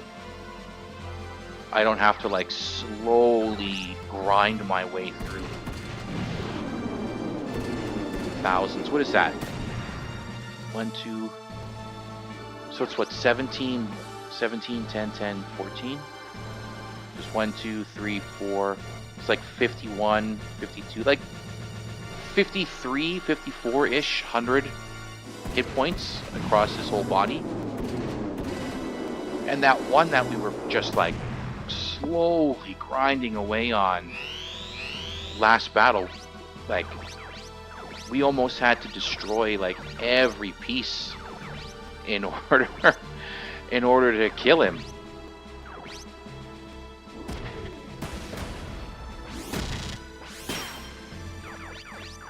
So to just chip damage our way through, like I said, like 5,600, 5,400 HP. Oh man, it's gonna be awful. Because we're gonna do what, like, we're gonna do what, 140, 160 damage this guy?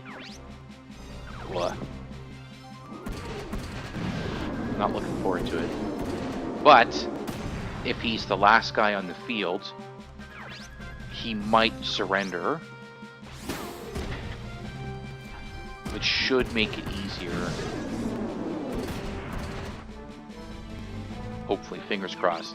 I can cross all of my fingers and at least some of my toes, hoping that this guy just gives up and that we don't have to chew through all of that hit points.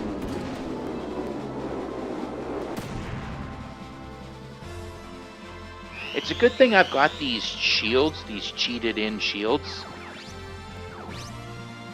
This would have taken way longer. It would have been way harder. Actually, I don't think it would have taken any more. No, it might have taken more time, because I think we may have actually lost some battles without these shields, without these infinite durability shields. Right, just look at how many missiles. There we go, 1242. Just look at how many missiles it took, or we took, in the last battle. Right? That one guy used, what, 12? And the other one used all 16? So we took 28 missiles from 2 enemies before we managed to win. Like, that's just ridiculous, the amount of damage that we took there. I would have needed to have a bunch of, what is it, shield restore or something like that? I can't remember what the item is. I never buy it. I never use it. But I think it's called shield restore. Right? I would have needed to buy a whole bunch of those in order to make it through that battle. And I think they're like, I think they take up a lot of space too, don't they? Isn't it like, I think the small one is 2 slots and the big one is 3, like, which is kind of ridiculous. Like, does it really need to take that much space? I'm gonna say no. No, it doesn't. I understand the balance, right? Because shields are pretty OP. You wanna turn any enemy in the game into a damage sponge? Give it a shield. That's kind of what I didn't like about Reload. I get that they're the guy who made it, like, they're kind of limited with the way the game is coded. They're limited on what you can do to make the game more difficult. Right? So, oh, here it comes. 70%. 157. So you're kind of limited on what you can do to make the game more difficult. And the easiest way is to just make it so that guys take longer to kill. Well, how do you make it so that they take longer to kill? Well, you give everybody a shield. And now suddenly... Oh, please don't kill Dennis. Okay, good. And now suddenly, everyone goes from needing like 3 to 6 attacks to kill. Ooh, so if this missile hits, Dennis dies. Okay, good, he's alive. It's a miss. You can always tell by the sound.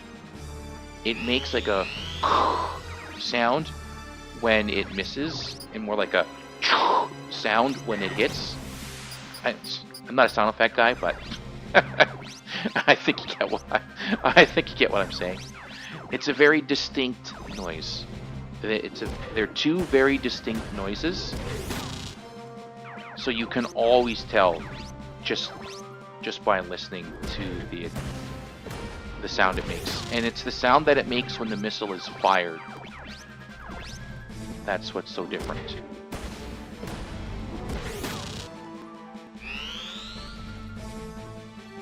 Oh, I should have moved. Oh, he won't be able to attack me next turn. 151.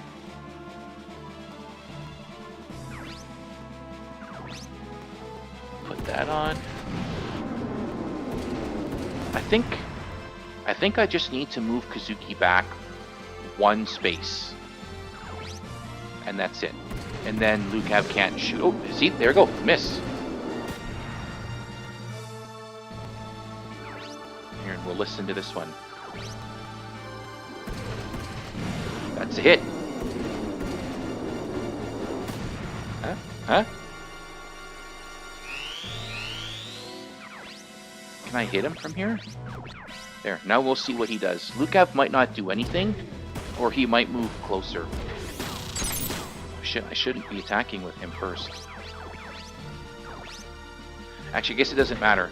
Even if both Dennis and Ryogo hit that guy in the body, they can't kill him. Because they only do like 400 damage. Right? 445.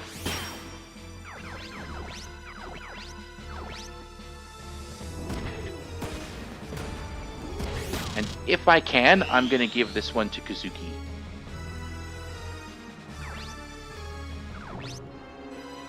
Which should... It might make him S. We might get more S rank cannons than we did beams. Right? Because didn't we only get like one S rank beam?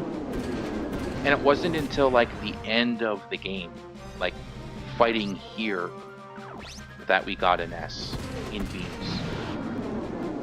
Then we had Dennis, who was S before the battle, and then Ryogo got S during the battle, and Kazuki may also get S. Where is he? F star star? Oh, maybe not. He's 900. So this was worth what, 12? 1200 and change?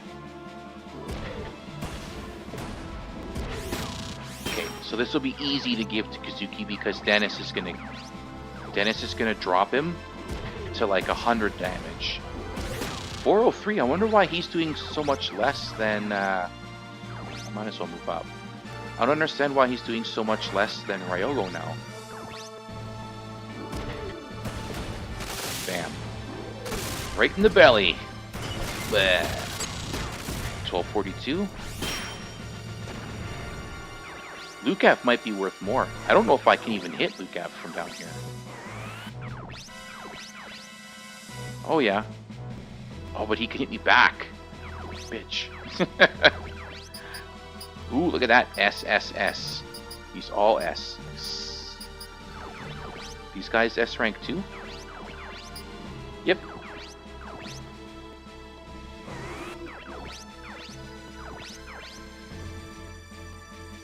Oh, his accuracy is just garbage, though. Only 25%? 112? He's worth less than the other guys. Ah. No. No. I don't want to do that. I could, but I won't. Because I don't want him to just completely annihilate my shield arm. Sounds like a miss.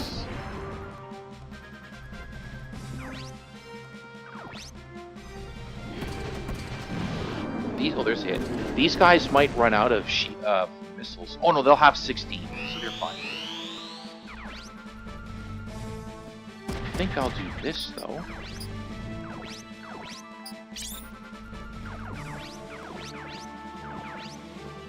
Ah, good. By making him counterattack with the cannon, we can reduce how many times he gets to shoot the beams. Right? Because it's like, what, 16? 15 or 16 to fire the beam? And he should get like 14 back a turn? It's not going to tell me. I am going to shoot him this time, though.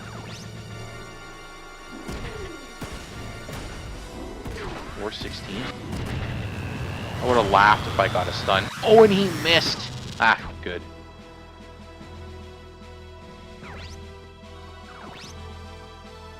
Good, good, good. Another miss. It's those Lenghe legs.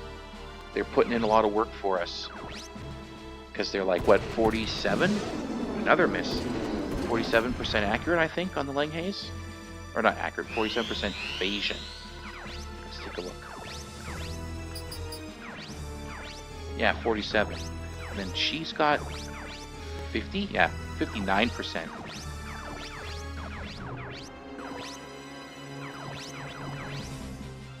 Oh, he's only got 1 AP. Man, we're just gonna take him apart.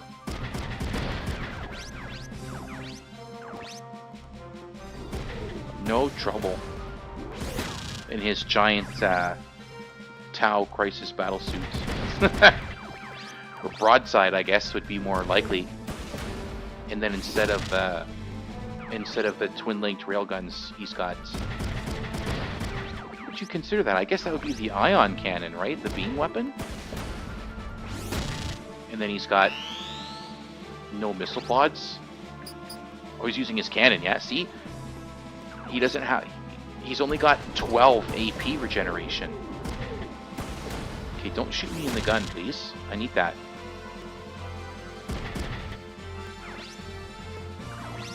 Although I'm pretty... Oh, another miss.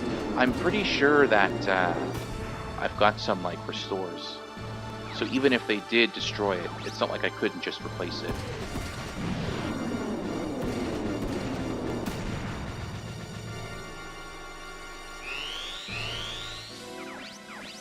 He doesn't have any items.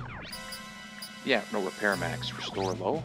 I thought I had somebody with a higher restore. There you go, restore high. So if Kazuki's gun gets destroyed, then he can just bring it back. Like Emma can just bring it back at 50% HP. I wonder why. Why wouldn't he attack her? She's not in his minimum range for the cannon. So there's no reason why he couldn't have attacked. We've seen that a lot, where for whatever reason, enemies don't want to shoot Emma. F-star. Yes, there's... I don't want to say there's no way. It's extremely unlikely that Emma is going to get to S rank.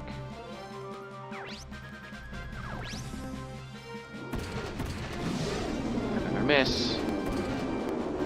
Right, because ideally Kazuki gets the kill on Lucav and possibly levels up to S from that. And then those other two guys are worth, what, 1,200? So yeah, I don't know. It might be possible. 109. It might actually be worth it to not give Kazuki this XP and to give it to Emma instead. Right? Because isn't he F star star star? Yeah, there we go. So Emma is going to get the final kill on everybody. 407. Okay. I think it might take 2 shots for 60 Yap. Do I take the risk and shoot him once with Kazuki and then shoot him with Emma?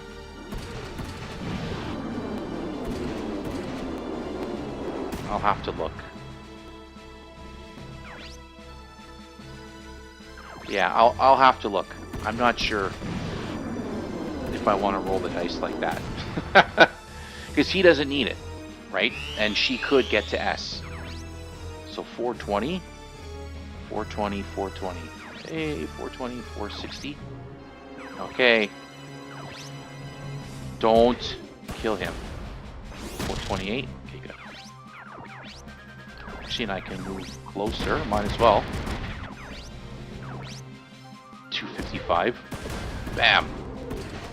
Now she's probably not going to get an S. He's probably worth like 2,000. Only 900. Why is he worth so little? Yeah. Savor my ass. You're just a bitch, and now you're dead. Of course, now the issue we run into is that these guys might have low enough morale to surrender. And if they do surrender, then there's no hope at all for Emma to get... Oh, another miss. No hope at all for Emma to get S rank. 154. There's also no hope that I'm going to be done in less than 2 hours. It's going to take at least 6 minutes to finish this battle. It's going to take at least 6 minutes to kill that guy who's anti-piercing, let alone finish the entire battle.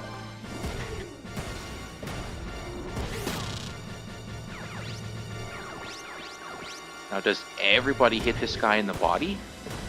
No. That would have been nice. Everyone pops him in the body. Oop, nope, don't go down there. Yeah, okay. I'll take a 5%. I'm willing to accept that. Yeah. Nothing.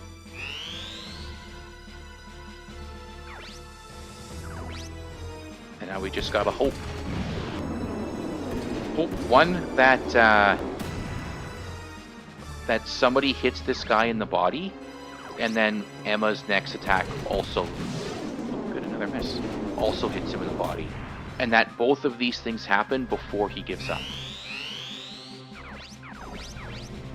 Right, so I need Kazuki to body shot him. Good.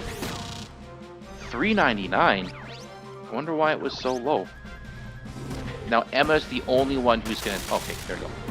I was just gonna say, she's the only one who's gonna attack this guy. Alright, okay. So Emma can get to S here. If we actually kill this guy. So if we can actually kill him, and Emma gets the kill, she'll get to S rank. But if he gives up on us, then there's no S for Emma. So we'll just have to see. And then our long journey will be over. 223. Okay, so we're actually getting some more damage on this guy. Right, because the last time we were doing, what, like 160? And if we're able to do 200 damage, that's a lot better. It's a lot better considering how we could potentially have to burn through like 5,000 plus.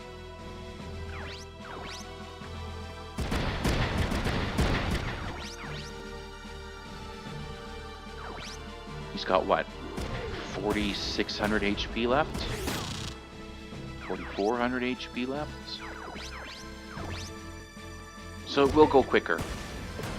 He has more life than the other guys, but with 4 people shooting him, all of us doing more than 200 damage, that's gonna help. I wonder what the difference is. Like the last one, I thought these are the same thing. And the last guy had 60% damage reduction. And we were doing like 160 damage.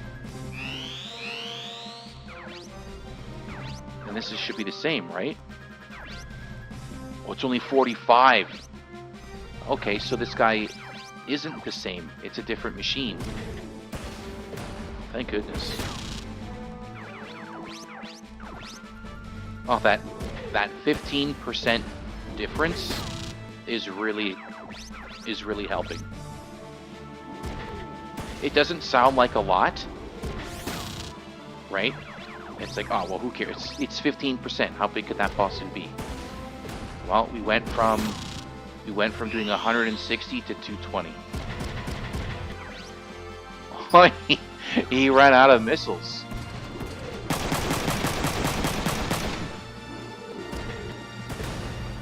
There we go, 240. It's almost 100 damage difference. Dennis is doing 80 damage more than the other guy.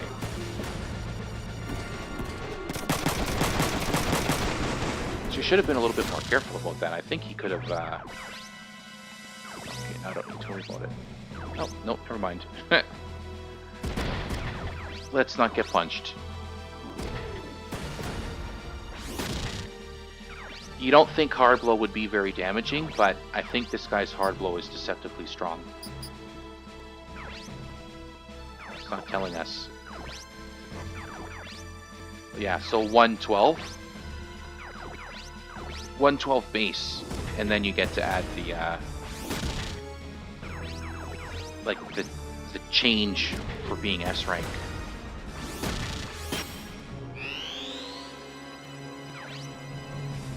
Oh, if I didn't move, I could have counterattacked.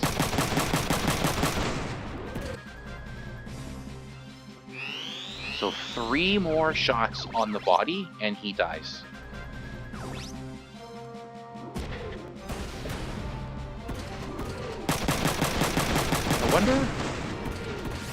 I wonder how Lukav's machine got up here. It must have come through these doors. Because he can't move. Right? He can only stand in these 4 squares or these 4 squares. He can't get anywhere. And these guys on the bottom, they can't come up here. Right? There's just no way for them to get him. Ah, no! Please get back in your machine. Yes. Okay, Emma. It's all you. Body. Yeah. So we did it. She might level up all the way here. Yep. 864. I wonder why that guy was worth so much less than the others. But whatever. We did it. We got all 4 of us to S rank. Which is more than I can say for the beams, because like I said, I think we only got 1. Or did we even get anybody to S in beams? I can't remember. Bronze, yeah, who'd have thought, huh?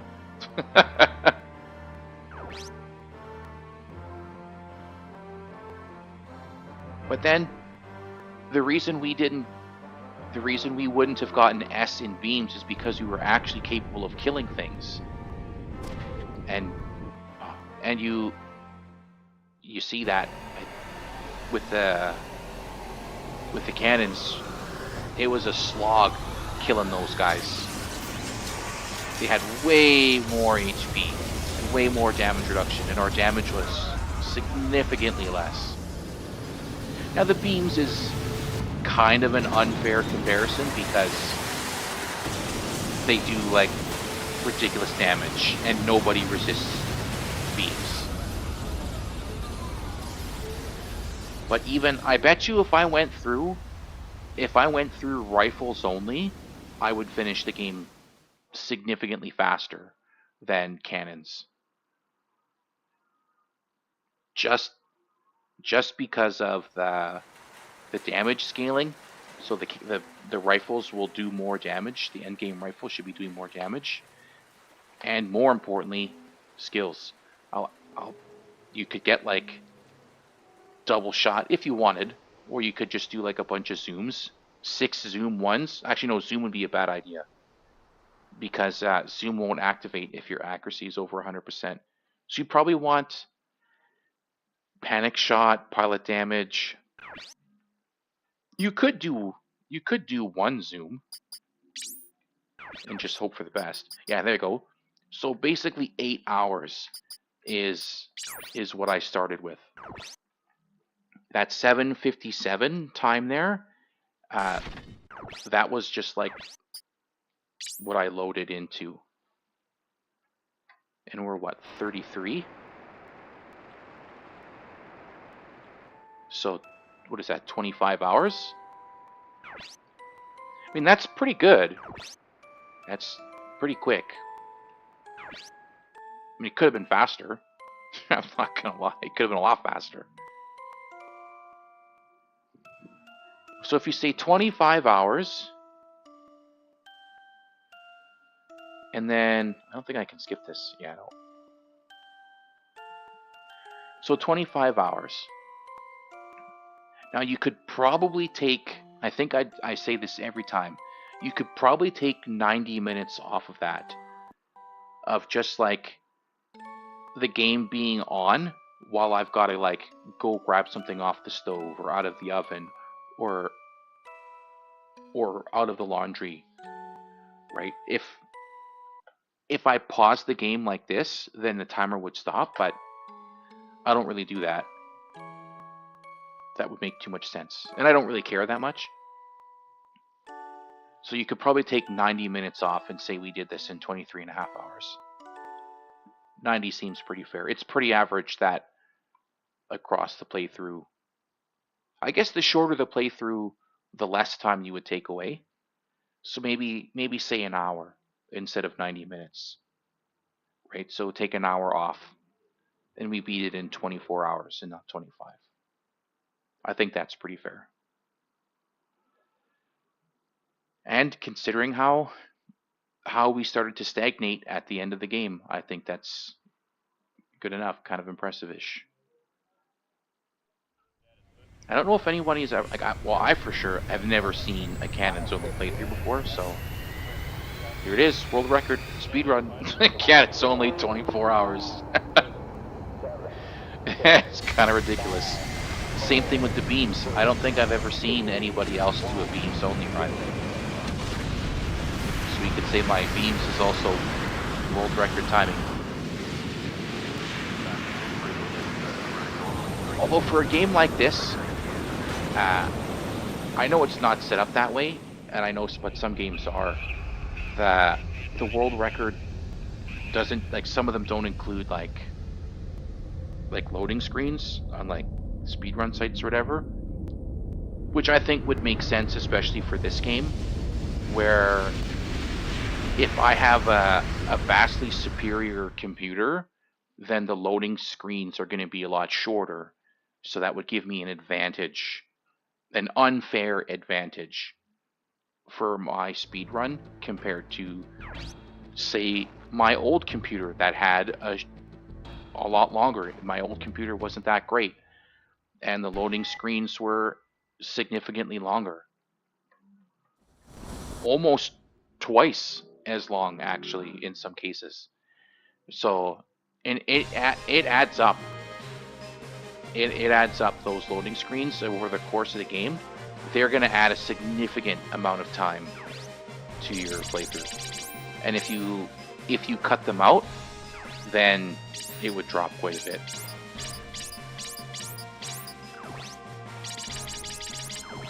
There we go, and here it is.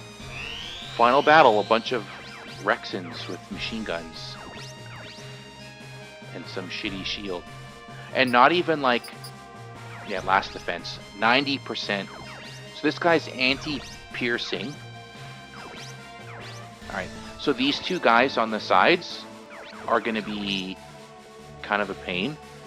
Because, what is the Rexon's normal damage reduction? 60. Okay. So these two assholes with the shields are going to be the worst. A 90% reduction from the shield, and then a 60% reduction from their armor. Of course, if I... Yeah, perfect. If I always make sure to attack from within their weapon range, then at least I can get some damage in. So the next two attacks, he's going to block with the shield. It doesn't really matter what I do. I think what I should have done is I should have attacked with Dennis and Ryogo. Hey, he didn't use a shield. He just took it in the face. Well, whatever. If he wants to not use the shield, I'm not going to complain. I was just thinking it probably would have been better to use Dennis and Ryogo first because they're further away. And then I could have moved... Oh no, I couldn't have done that. I was thinking, yeah, I'll just move right up beside him so that he punches me. Except I can't attack them if I'm right up beside him because of my dead spot. So in the end, it didn't make any difference. And it doubly so didn't make any difference because for whatever reason, he didn't use the shield.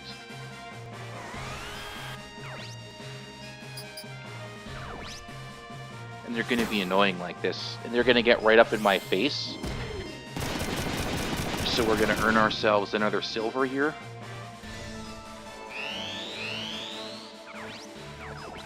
Oh, I didn't... Oh, okay, I didn't want to attack this guy. 16? Holy shit. Yeah. Yeah, it's almost not even worth it to attack them if they're going to use their shield. if it gets reduced down to that low. 161 down to 16. Oh, thank goodness. So he's done.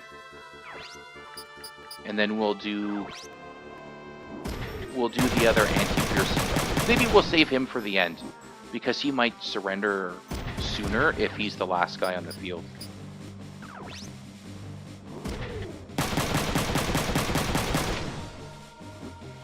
You'd think they'd have something more substantial protecting this place, especially considering the President of the United States is in that building.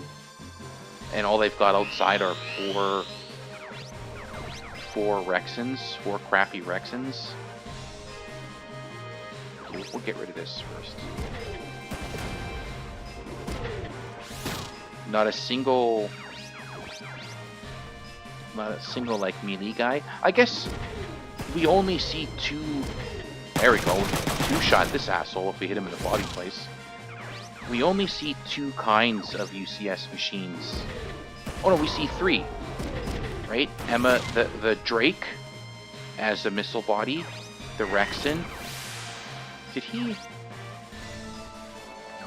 You ass. He just jumped ship into a different machine. I'll make this one surrender twice then.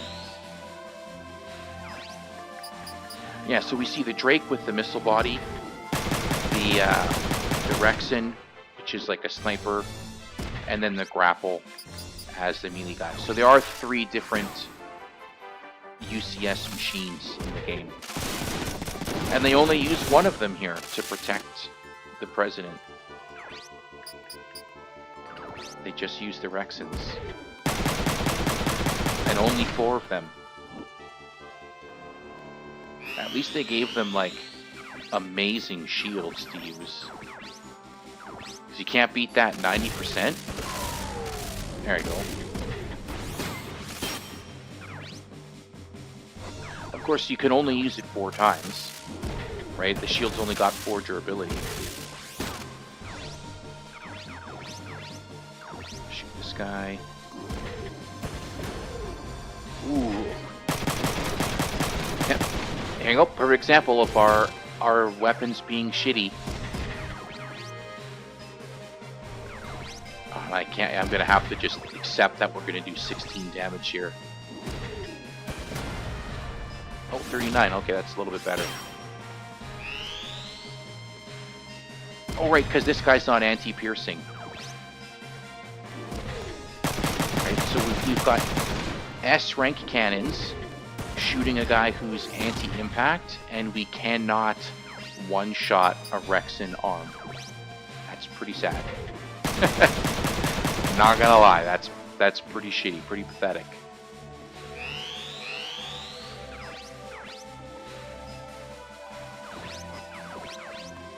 Depending on, so 720. Depending on the weapon, a beam could do it. So S-rank beams could absolutely one-shot these Rexons. Melee might. Melee might be able to do that much damage. Maybe if it, like, with, like, a skill like Melee 1. But it might not even, oh, only this guy's left. But it might not even need it. 720 though, I don't know. I think you would need a skill for melee to one-shot the Rexon. Like tackle 1 or melee 1 or something like that. I don't know if it could, I don't know if it can dish out that much damage. This is going to be 16. Oh, 15. It's even worse than last time.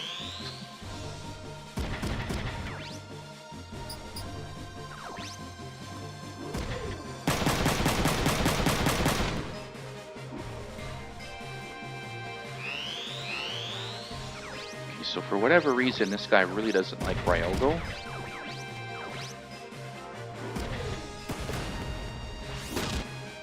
So let's see if I go like this. Now when he attacks Ryogo, I might be able to use a counterattack. And yeah, he's screwed now because he doesn't have any more shield left. Good, surrender. So it wasn't so bad, only 15. I did say 2.5 hours, and I finished at 2:15. Right, I had guessed, I hoped for less than 2 hours, but I did guess 2.5. 2 to 2.5, yeah, gold. Surprising nobody. So I think we did good. And we finished in roughly 24 hours-ish, give or take. And then when I fast forward it like that, I'm just speeding up the emulator, so the time continues to count up. 33:35. Okay, so we finished the last battle 33:35, and then you take 8 off of that. That's what, 25:35. So 24.5 hours is basically what it took us to win. Not bad.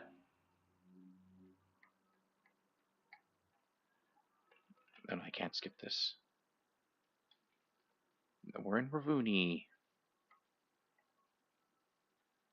Just got to be careful when you're doing it. When you're using like the speed up with the text, you got to be careful because it can really jack up the time. Because if you don't mash the start button to skip through the dialogue fast enough, what'll happen is you'll be fast forwarding and when it's just sitting there. 21, 29, 17, 4.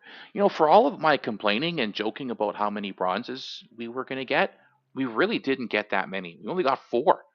We got more platinums than silvers. I really, like, especially going into the mid game, I really thought that we were going to get like a ton of silvers and bronze.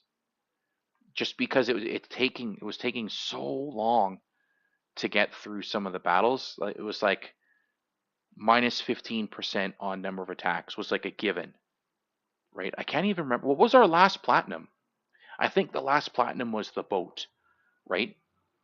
Fighting the helicopters and the speedboats on the back of the LST. I think that was our last platinum. I don't think we got anything else after that. But whatever. I mean, it's not a very good spread, but it's not as bad. It's not a terrible spread either, so I'll take it.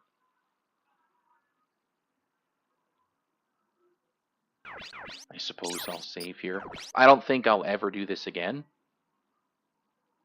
Like, I don't think I'll use this cannon playthrough again. I mean, I could always do a playthrough with like the 25, 30 shot machine guns. That would be finished fast. Holy crap, you would just mow through guys. No problem at all. 30 shots. Everyone just evaporates. So that would be pretty good. And then I think this is the exact same thing as this. It's just the Alice storyline instead of the Emma storyline. And I don't know why this top one is 8 hours and this bottom one is 3 hours and 20 minutes. And I don't know, like, I don't want to have to play through all of the beginning to find out, so I'm not gonna. But yeah, so that's it for the cannons. I'm only gonna do the one playthrough, just the Emma side, and then hit or miss is only gonna be the Alice side, and then tomorrow might be the last time I stream Star Ocean. Because we're basically done. There's really nothing left to do but some super bosses and other little things. Well, one thing I was thinking about, this was a couple years ago, I did like a Final Fantasy VII randomizer, which I enjoyed. I thought it was good. I thought it was funny, like, to find like strange enemies and different items or whatever. But I hurt my back really bad. Like midway through the playthrough, and it actually happened at work. It wasn't because of work. Like, I hurt myself at home, and it just got really, really bad at work. I went to the hospital in an ambulance, thankfully my benefits paid for that. And it took the government, it took the city like 6 months to send me the bill. Assholes. It's like, why aren't they sending me the bill? I couldn't remember how much it was going to cost. It was $250 for the ambulance. And then my benefits paid 100%.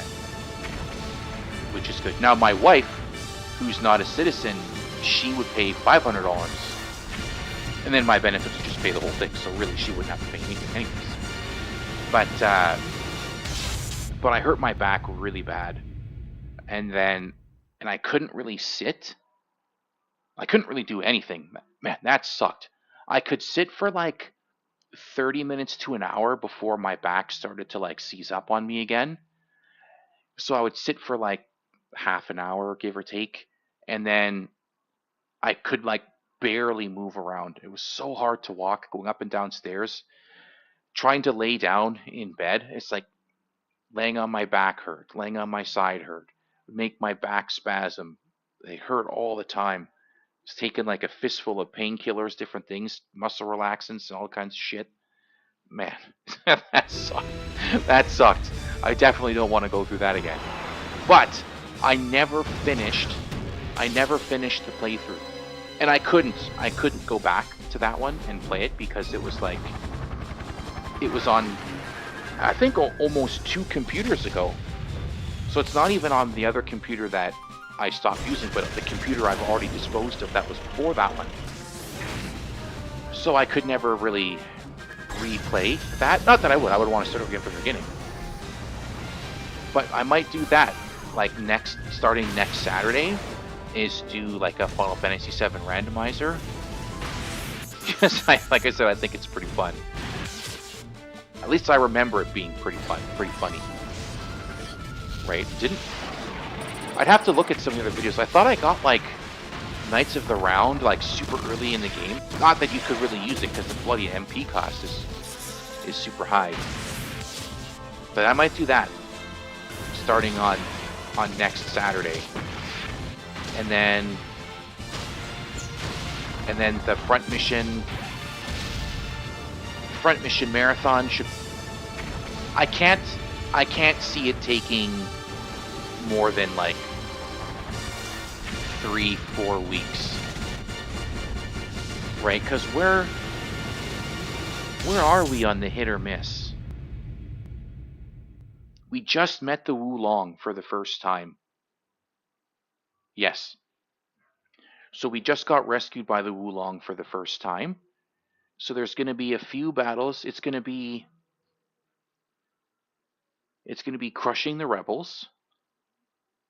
3 battles in the Tianli. So say it's like 2 battles before the Tianli, 3 battles in the Tianli. We've got what, Nanjing, which is going to be tough. Nanjing is going to be hard because we have to protect land, and there's only the 1 helicopter. So it'll be those 3. So we're up to what, 5, and then say 2 from the Tianli to Nanjing, and then Nanjing, so that puts us up to 8. And then from Nanjing we get to Shanghai. I think there might be like 1 battle there, so it's 9. 2 at the Ravuni Embassy for 11. And then what happens after the embassy? Do we leave China immediately after the embassy? No, I think there's like 1 more battle. So that'd be 12. And then we end up in Japan. And the coup is what? 5 missions? So that'd be 17. Then the Ocean City Bridge, 18. The underground, 19. So the engine, the Midas room, that's 20, 21. So there could be anywhere from say 18 to 24 battles left in the hit or miss. So there's, yeah, absolutely 100%. I completely 100% guarantee we will finish hit or miss before the end of May. There's no doubt in my mind. Especially since I could do I probably will stream like by May long weekend. So what is that, the 19th? Yeah, Victoria Day is the 19th. So I could stream on the 16th, the Friday, and then the 19th, the Monday. So if each stream gets us, say, 4 battles, that'd be 8 right there. So let's just say there is 24, right? I don't think it's 24, but that was like my highest guess. So we'll say 24 missions left in Hit or Miss. 4 on the 19th, 4 on the 16th. Means that we only need 16. So there's 9. So that'd be 7. It's the third, right? So 5, 9, 4, that'd be 13. So the 19th would be 17. Would be 21 missions by the 23rd. So by the 28th,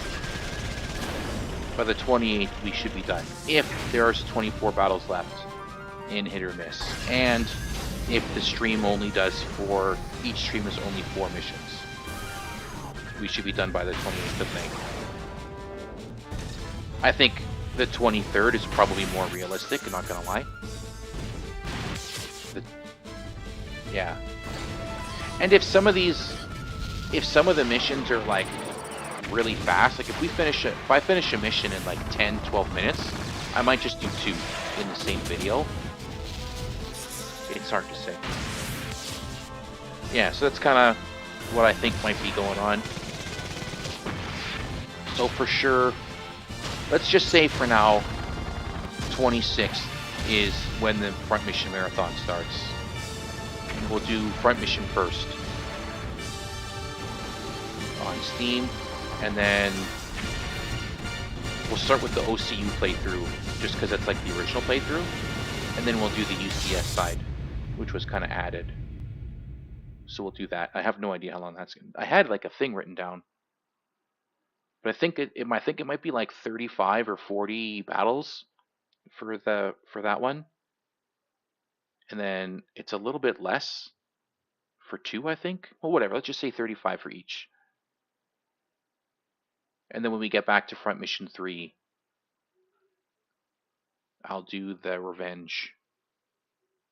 I'll have everybody set up with revenge. I'm not 100% sure how well that's going to work, but I'll try to focus on that. And I'll use weapons that are like 2 generations back. This way we always do a little bit of damage. Right? We'll still do some damage, but our damage won't be as good as it should be. This way we should trigger revenge a lot, and then get lots of revenge kills, which I think is like 120, 150, and then 200% damage, double damage. I don't know if we'll use a lot of Revenge 3 just because the top tier skills tend to not activate very often, but we might use a lot of Revenge 1 and Revenge 2. And I'm almost positive that you can't chain Revenge. Like, you couldn't get like Revenge, Revenge, Revenge, or Revenge 1 into Revenge 2. I'm pretty sure it only activates once. So it'll be mostly defensive skills and revenge. We won't use any offensive skills. And I don't know if I'll use the hyperactivation code to try and get revenge to trigger more often.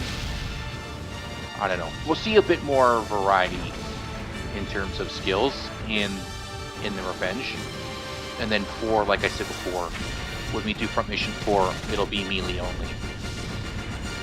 Except I think I'll give like 2 people per team a missile launcher so that they can shoot down helicopters the few times that we have to fight them.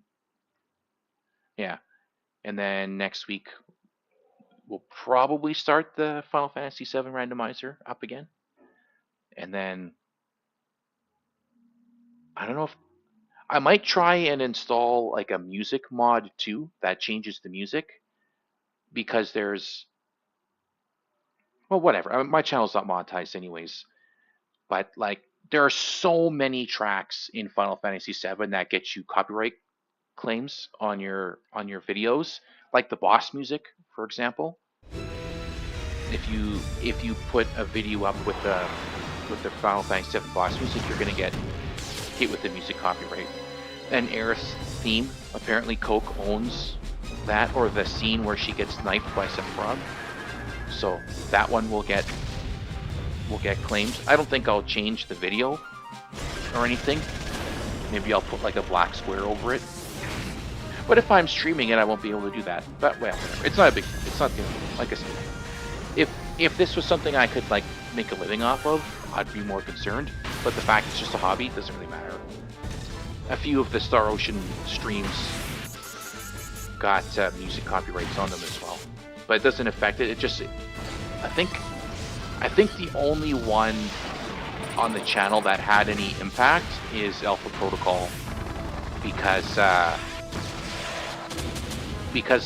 for whatever reason, the music made it so that it couldn't be played in Russia and some parts of Europe.